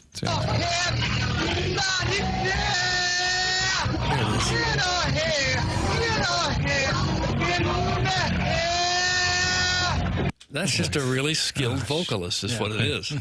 David Klein's been trying to shake that for years, and you jerks won't let it go. NOLA, one of the best food cities in all the land, talking about New Orleans. Yeah, that's what I hear. It's good. I haven't been there either. What about Knoxville from John Gruden's Burner? Been there. Very cool. I strongly dislike the University of Tennessee, so that's tough. But because of the colors? Cool. Just everything about them. Their fan base is primarily, I think, that what would you're be the main focused thing. on. But yeah, wouldn't you like to ride up on that river to get off the boat and go right to the game? Isn't that the thing they do at Knoxville? No, I'd rather walk through life naked than wear the power tee anywhere on my body. You don't have to wear that. You don't have to wear that power tee. Be a Mizzou fan going to the game. I would love to go. Yeah. Go to a game. Although I didn't say you had to become a Vol Lemming. No. I think maybe the state of Tennessee didn't have any professional sports franchises until relatively recently. When the Titans been the first 30 one? or 40 years or so. And so over the decades, the college team was everybody's focus. I think you could say that a lot about the SEC. Not a ton of in the actual area. Like Athens is close to Atlanta. Bama's king. Yeah, but there's Bama and Auburn. There's not a ton of pro sports, if any, really, in that area. The Jerkwood from Kirkwood said earlier, "What's with all the sports talk?" And then they said, "What's with all the non-sports talk?" Why are we even entertaining this little magazine? It's a dumb effing article. It's from Ironhead, who appears to be working at a job site where it's a little muddy. It's not about the article itself. It's about the conversation that it, cultivates. Yes, and the list was titled Best Travel Destinations. I was reading from the New York Post, and they were just citing the survey. Best travel destination. Well, that would make sense then for places like Honolulu. The Point also did a segment on this today. Tough day in the biz. Oh. Did you get this while down at the little, what do you call that? Restroom, rest area. What do you call it? Bathroom? The coffee? No, what do you call it? Where the kitchen lounge? The kitchen. But what do you call that? The lounge, employee? Kitchen, yeah, kitchen and break room. Break room. That's what I was going for. Jeez. I thought you were talking about restrooms. There's a lot of water cooler talk in there. Lavatory? Yeah, I'm picturing you in the break. I'm like, what are you guys talking about? Okay. Yeah, we might use that in 8-3. Yeah, I'm not above that. Not above that. No. Charleston would be my favorite. Charleston's really cool. I had a long talk once with Ricky Prohl. It lives in North Carolina, but then has a place in Charleston. Dude, you'd love it. It's the best. Yeah, I know people who recently moved out of Kirkwood, just right out of the blue, and went to Charleston. Charleston's super cool. Mm-hmm. I think my buddy, is it Mike Vintage? He's got 2 kids that live in Charleston. They went to college there. College of Charleston. Yeah, great hospitality department. And then stayed there. Sharon and Clayton says, Honolulu is trash. New York City with a beach full of rude Asians. That's terrible. You shouldn't say that. Traffic 24/7. Hawaii's worst. You should go to Maui or Kauai. Yeah, I've heard that before, that Honolulu is not the place you go to. Honolulu is a bustling city, businesses. City. Yeah. From Sharon in Clayton. Well, she's been everywhere, so she would know. We should have just got her top 5 list. Yeah, well, Sharon or any From of the a St. listeners Louisan who's been to these places. You can send in your 5 favorite cities to travel to in America, and we can critique your ass. Ann Dowd said Nashville, but on the previous topic, because remember we were talking about prison shows, And then the page just reset while I was reading it. But he basically said, I'm not proud of it, but I've been in prison. If you keep your head down, you're quiet, you're polite, pleasant, you'll be just fine. So we have prison tips being offered on this show, Doug. Well, you never know when you might need that. Shut up, Sharon. That's from The Big Show. I suppose prisons are different, though. There's probably some where it's hard to get away from the real hardcore criminals, and some where they got the white-collar criminals that might not be quite so bad. Yeah, there's a movie called Shock Collar with the guy who played Jamie Lannister, and that scares me. That's essentially like going in for something small, and then you get caught up in stuff, and now you're a career criminal. A little scary. At least you get 3 squares. Good movie, though. Just turn the skeleton back on. That was at 7:10 a.m. on Tuesday from Ernie Bjorkman. 10:05 on Wednesday. Just turn the skeleton back on. Jesus. That's from Ernie Bjorkman. The skeleton is what plays TMA on a loop, I believe. Is it constantly on that loop? Yes. Is that now what's on HD2? So from the hours of 7 a.m. to 11 a.m. on Mondays through Fridays, it simulcasts this presentation that we're doing right now on 101 ESPN, and then every waking moment after and before it is playing best of TMA stuff on the loop. And on the weekends, it's 24 hours. The Big Show says Noblik, Dittmer, Hayti, Union, Hannibal. So now we're doing the ranking of top 5 travel destinations in the state of Missouri. We did have a Cardinal win last night, 4-2. It was a late game because of 2-hour-plus rain delay. Cards beat the Nationals, Sonny Gray, now 9-3. A lot of talk in the first hour about Sonny Gray not lining up to face the Cubs. Oli Marmol explained that. Maybe worth revisiting, Jackson, because I think it was such a hot topic when they struggled at Wrigley Field. The Michaelis mess on Friday, and then Fetty blown out on Sunday. And all indications are Fetty will not start this weekend, but Michaelis is going to start Thursday night against the Nats. And this was Oli Marmol explaining why Sonny Gray, in fact, didn't start against the Cubs in any of those 7 games. This was on KMOX on Tuesday. Part of it is keeping him on a routine that allows him to continue to take the ball all year. Ideally, I'd want to take as many starts again. I mean, the guys were chasing, and when you look at when we were playing the White Sox, that rain out game that he was supposed to pitch, because of how he does his routine and he ramps up, we weren't able to pitch him the next day. So it pushed him 2 days, which then if he stays on schedule to be able to do what he normally does in between starts and stay healthy, and it pushed him out of that Chicago series and then the following one as well. So I hated it. What wasn't ideal by any means, but us getting rained out while playing the White Sox kind of pushed everything away from how we would have typically done it. So a lot of it has to do with just making sure that this is a real regimen he's on, and he's felt good all year. And in order to keep that true, then we have to stick to it. But the rain out kind of jacked everything up. Base hit.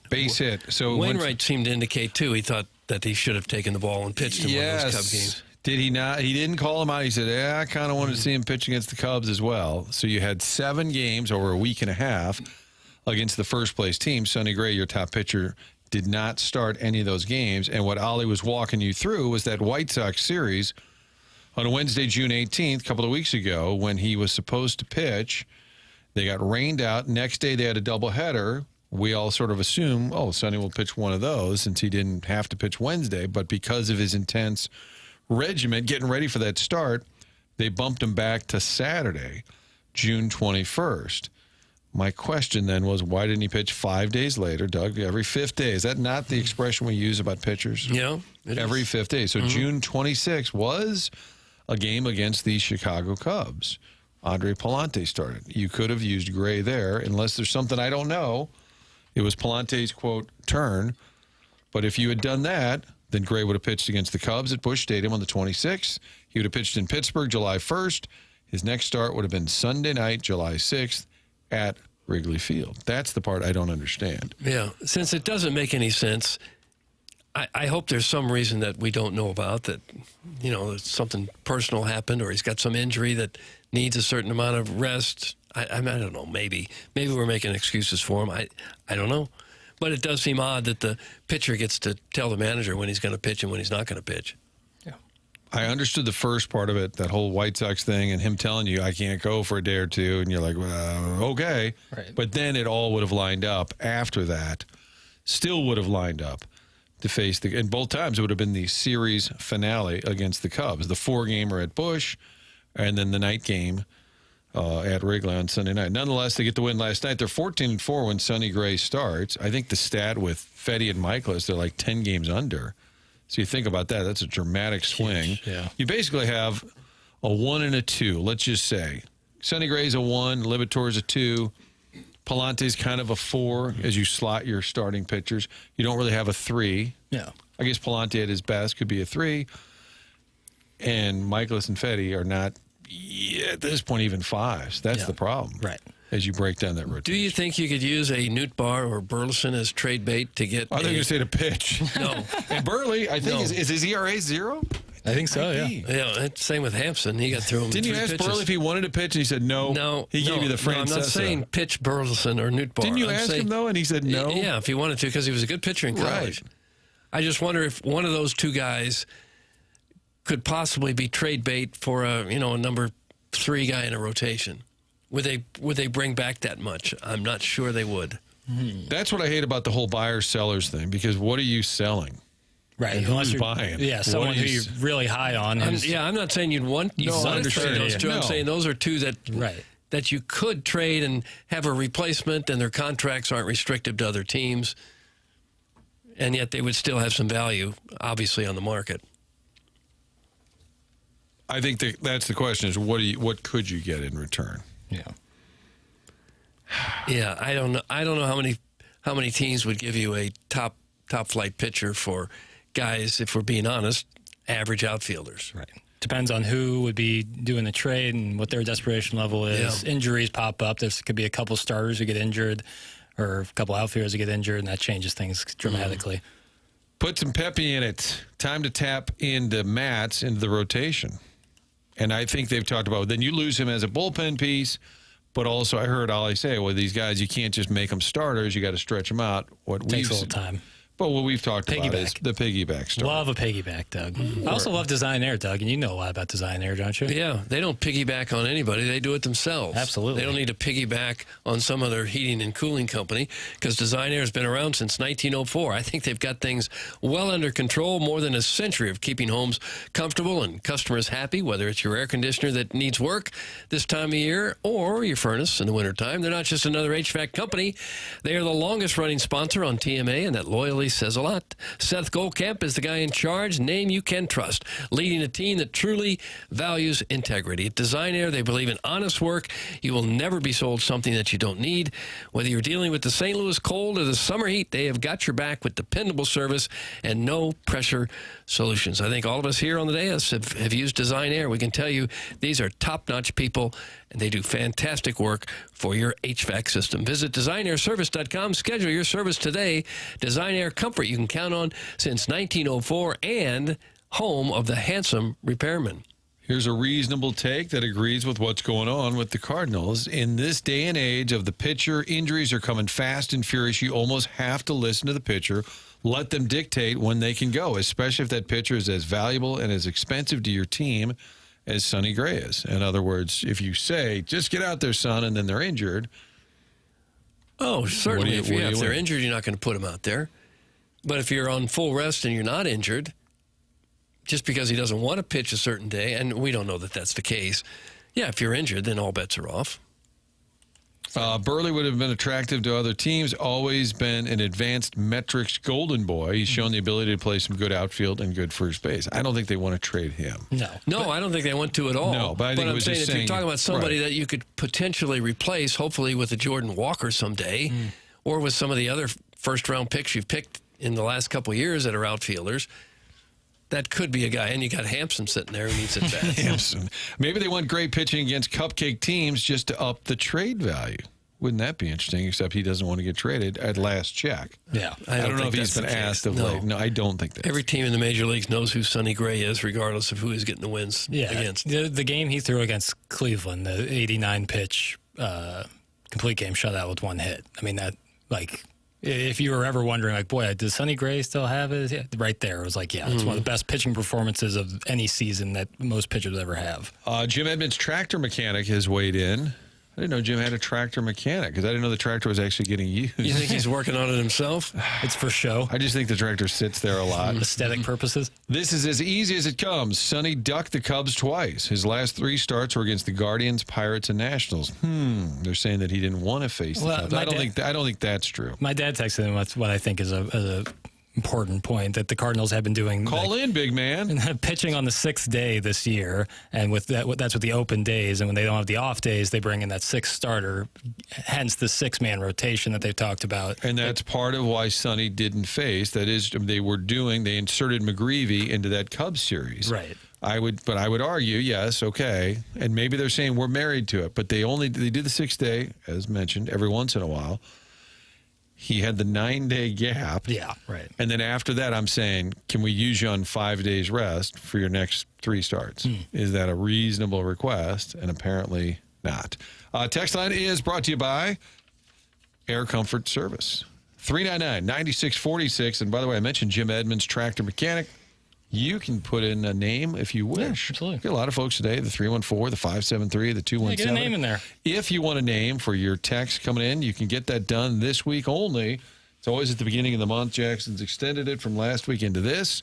Or if you want to change your name, and he is judge and jury. Yeah, that's right. He will decide. Just because he asked doesn't mean you get it. Callie and Thompson phone lines. You're at Adam Wainwright in the 9 o'clock hour, 974-0101. You can always go back and listen. It's the Schaefer Door Company podcast, man. Absolutely.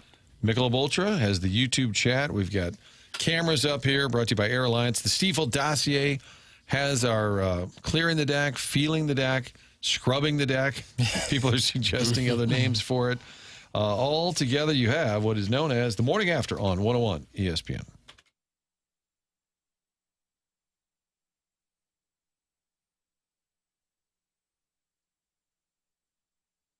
Michael's Flooring is online at igotfloored.com. Michael's has been family and locally owned for over 30 years. If you are in the market for flooring, Michael's is the place you want to go. igotfloored.com is the website. The locations are in Creve Coeur, Darden Prairie, and St. Peter's. Michael prides himself in making sure his employees are happy and make a great living, and then that happiness is passed along to the customers, and that's why they've continued to grow through the 31 years that Michael has owned and operated Michael's Flooring. Employees love working for him as they feel like family, and he makes sure they are taken care of, and this then rubs off to the families buying the product as they know they have the best interests of the buyers at heart. It's Michael's Flooring online at igotfloored.com. Support the sponsors. That's the name of the game on TMA and has been for our 20-plus years. It's Michael's Flooring online at igotfloored.com.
This is Jackson with the Sports Center update, driven by Johnny Londoff Chevrolet and Johnny Londoff Autoplex. The Cardinals win last night. Back in action tonight with a 6:45 p.m. first pitch against the Washington Nationals with Andre Palante toeing the slab for the Redbirds. That was another Sports Center update, driven by Johnny Londoff Chevrolet and Johnny Londoff Autoplex. See them at londoff.com. Chevy, together we drive. Are you kidding me?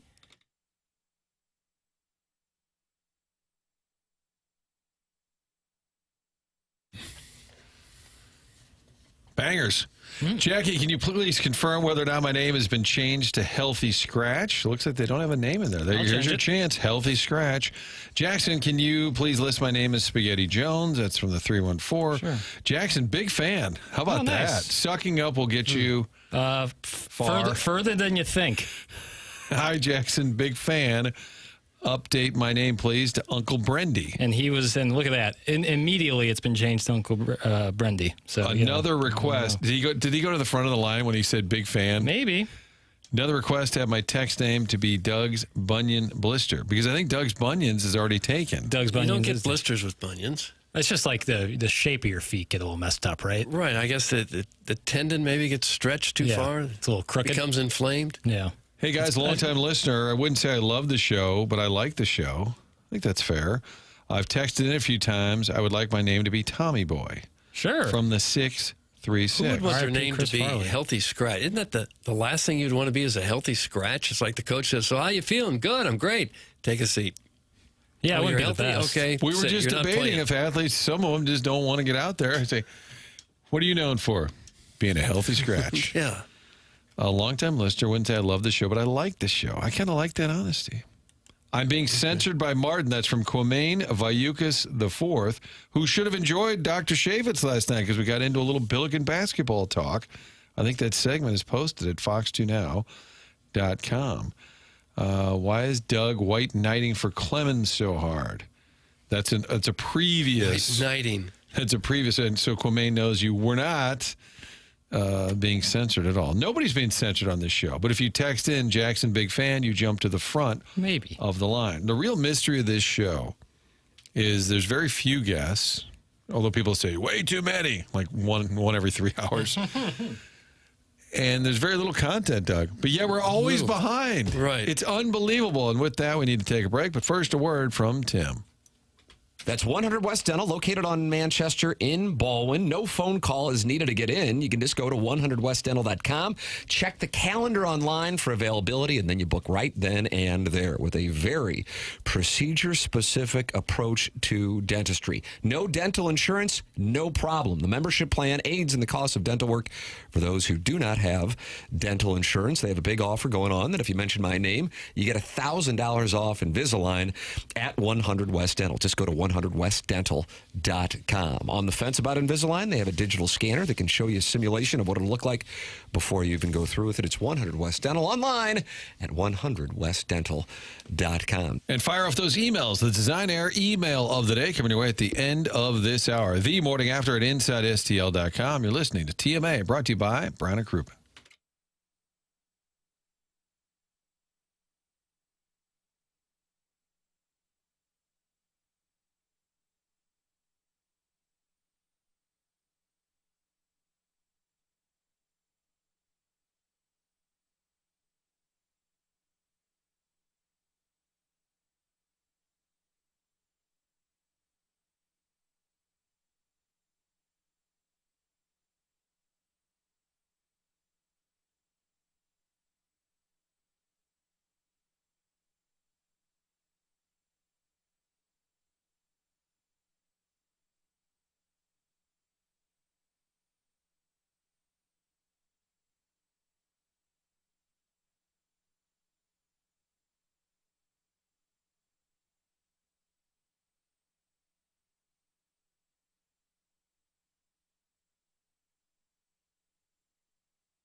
It's a big hour for Jackson. A lot of people texting in regarding their name change, and a lot of people sucking up to Jackson. This is sort of a new twist in the arc of this show. I like it.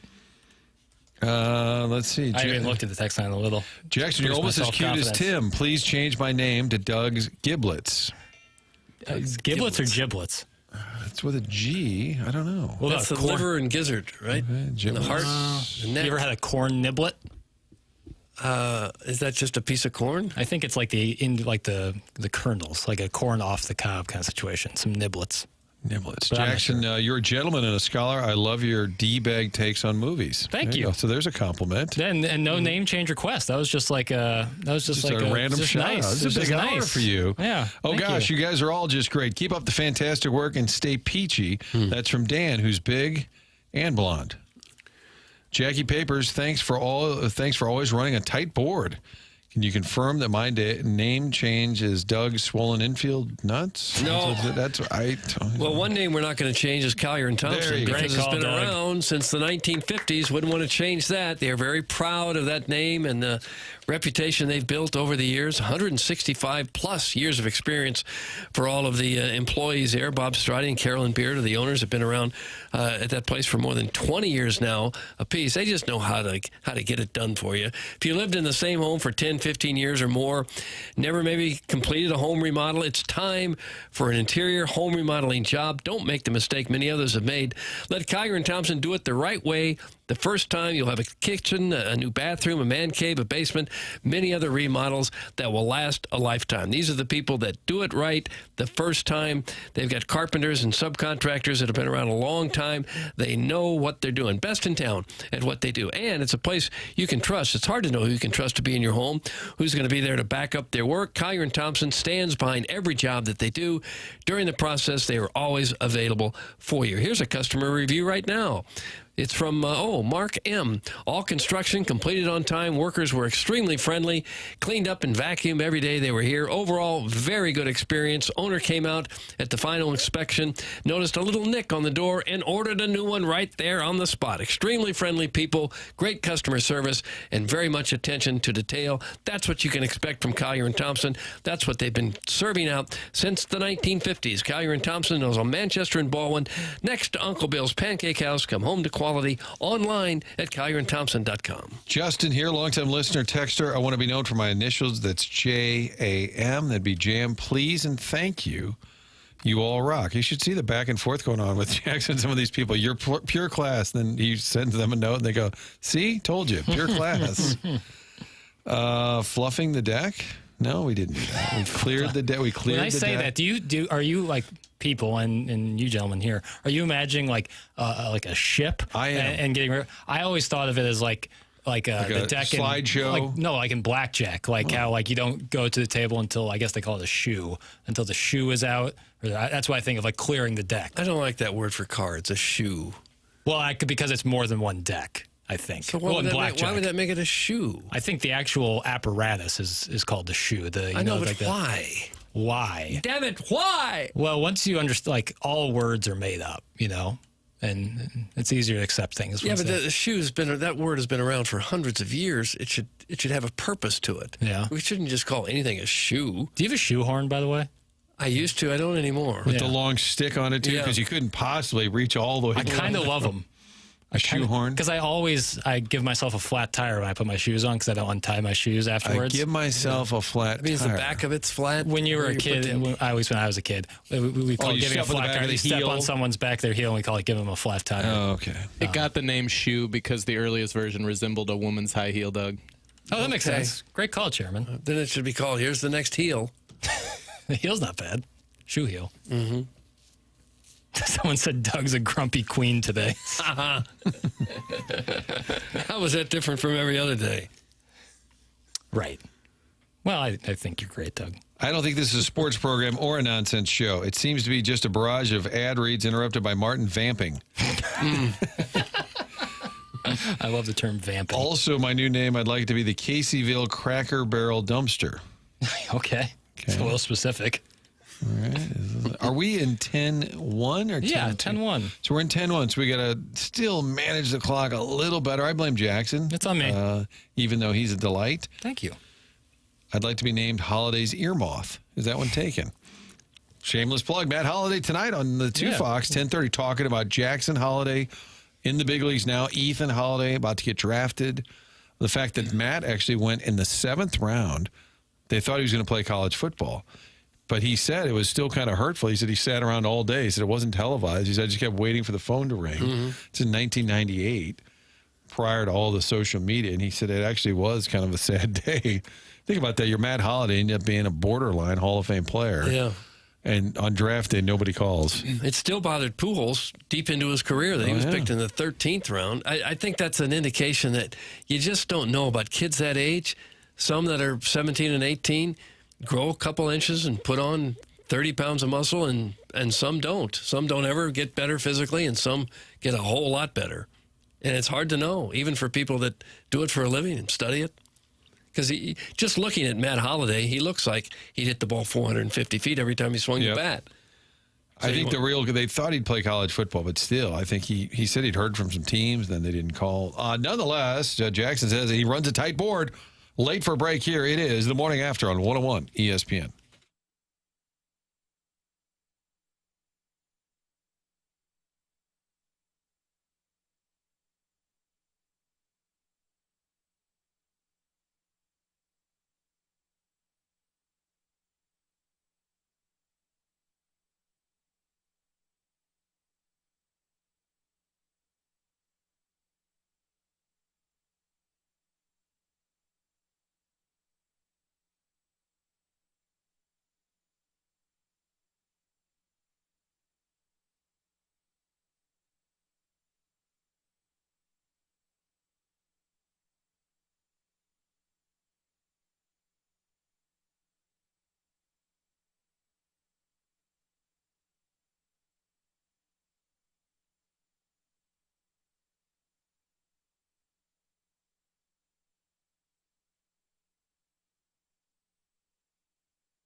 Welcome back. The morning after here on 101 ESPN, presented to you by Brown and Crouppen.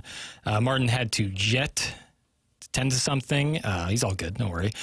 Tim on vacation. Me, Doug, and the chairman are sitting here. Doug, the chairman, and I. Me, Doug, the chairman. Chairman, education. Is that me, Doug, chairman? You're last, and it would be I. Yeah, right. It would be Doug, the chairman, and I. The way to best tell is to eliminate the other subjects in the sentence. And if you would use I, use I, use me, use me. Yeah, you taught me that trick a few years ago, and I was Well, it's really nice helpful. that we could iron that out. Yeah, my dad gets really upset as an educator himself when I get that wrong. So just trying my best out here. And when you get it wrong, does he say, go and get your switch? He said, come get your whooping.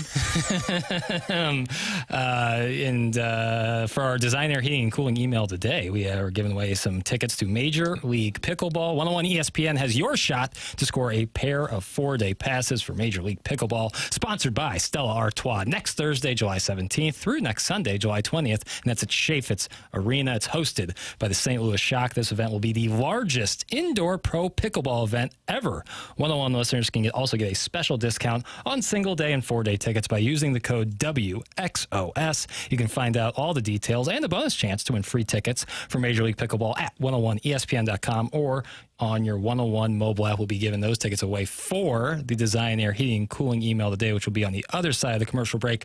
But before we do that, Tim's going to tell us about our title sponsor. That's Brown and Crouppen. Brown and Crouppen is the presenting sponsor of TMA, and they have been for a couple of years, and we're very grateful for their support. If you love this program, support the sponsors. That's the name of the game, and Brown and Crouppen is the presenting sponsor. They are local. They are committed to St. Louis. They were founded in St. Louis in 1979, and they are still here supporting the community and taking care of their clients.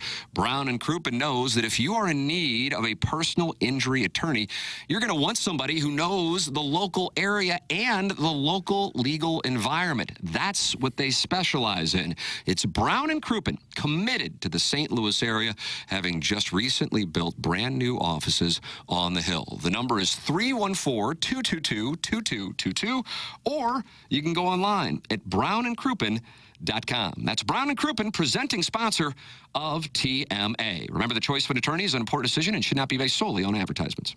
All right, we're going to do the Design Air Heating and Cooling email today on the other side of the break, and then BK and Ferrari at the top of the hour. You are listening to TMA on 101 ESPN.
This is Jackson with the Sports Center update brought to you by Saliga Heating and Cooling. Cardinals back in action tonight with a 6:45 p.m. first pitch against the Washington Nationals with Andre Palante toeing the rubber for the Redbirds. That was another Sports Center update brought to you by Saliga Heating and Cooling, a Daikin heating and air conditioning dealer.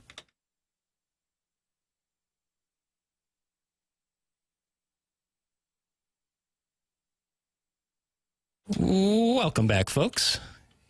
You're listening to TMA, presented to you by Brown and Crouppen here on 101 ESPN. We're going to be doing the Design Air Heating and Cooling email of the day here in just a moment. We'll be giving away 2 tickets for the Major League Pickleball 4-day passes for the Major League Pickleball event coming here the 17th to the 20th at Chaffetz Arena. Find out more details on the 101 ESPN app. But before we get to email of the day, Tim's going to tell us about one of our friends, James Carlton. 961.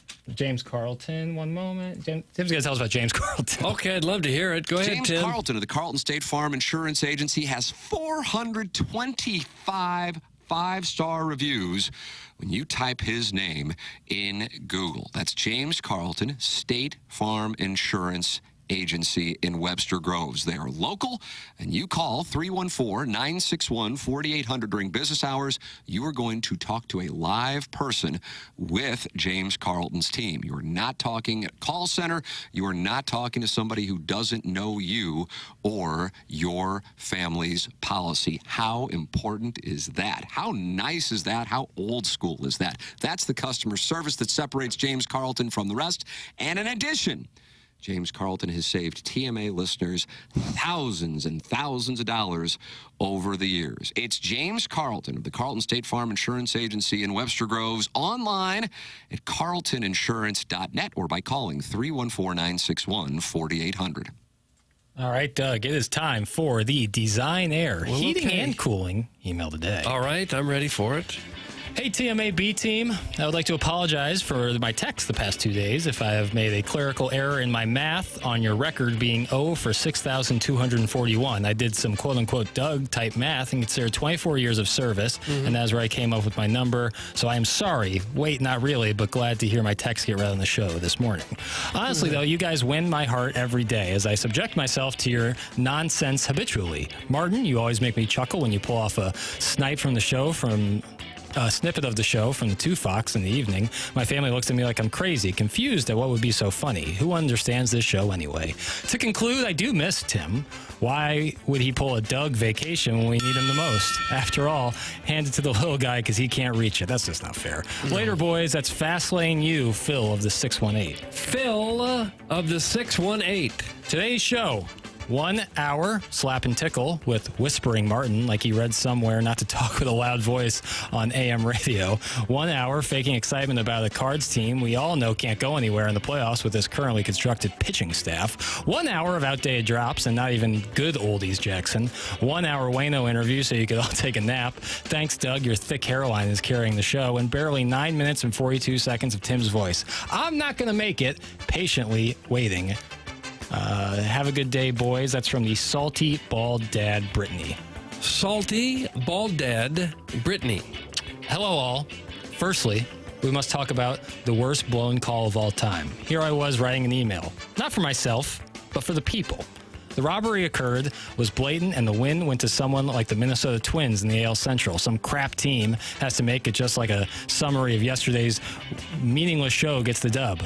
Tim would not have stood very tall for this. That's the second one, just unfair. God, no, it really isn't. B team. I will say I have a weighted system on what I consider a good show. It's not your fault that not much happened yesterday in the sporting world. I will say it is your fault to bring up an article about 5 cities, and which one being New Orleans.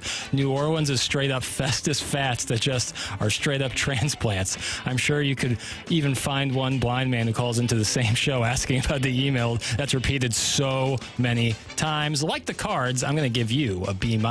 Cheers. That's from Average Size Shaboingas.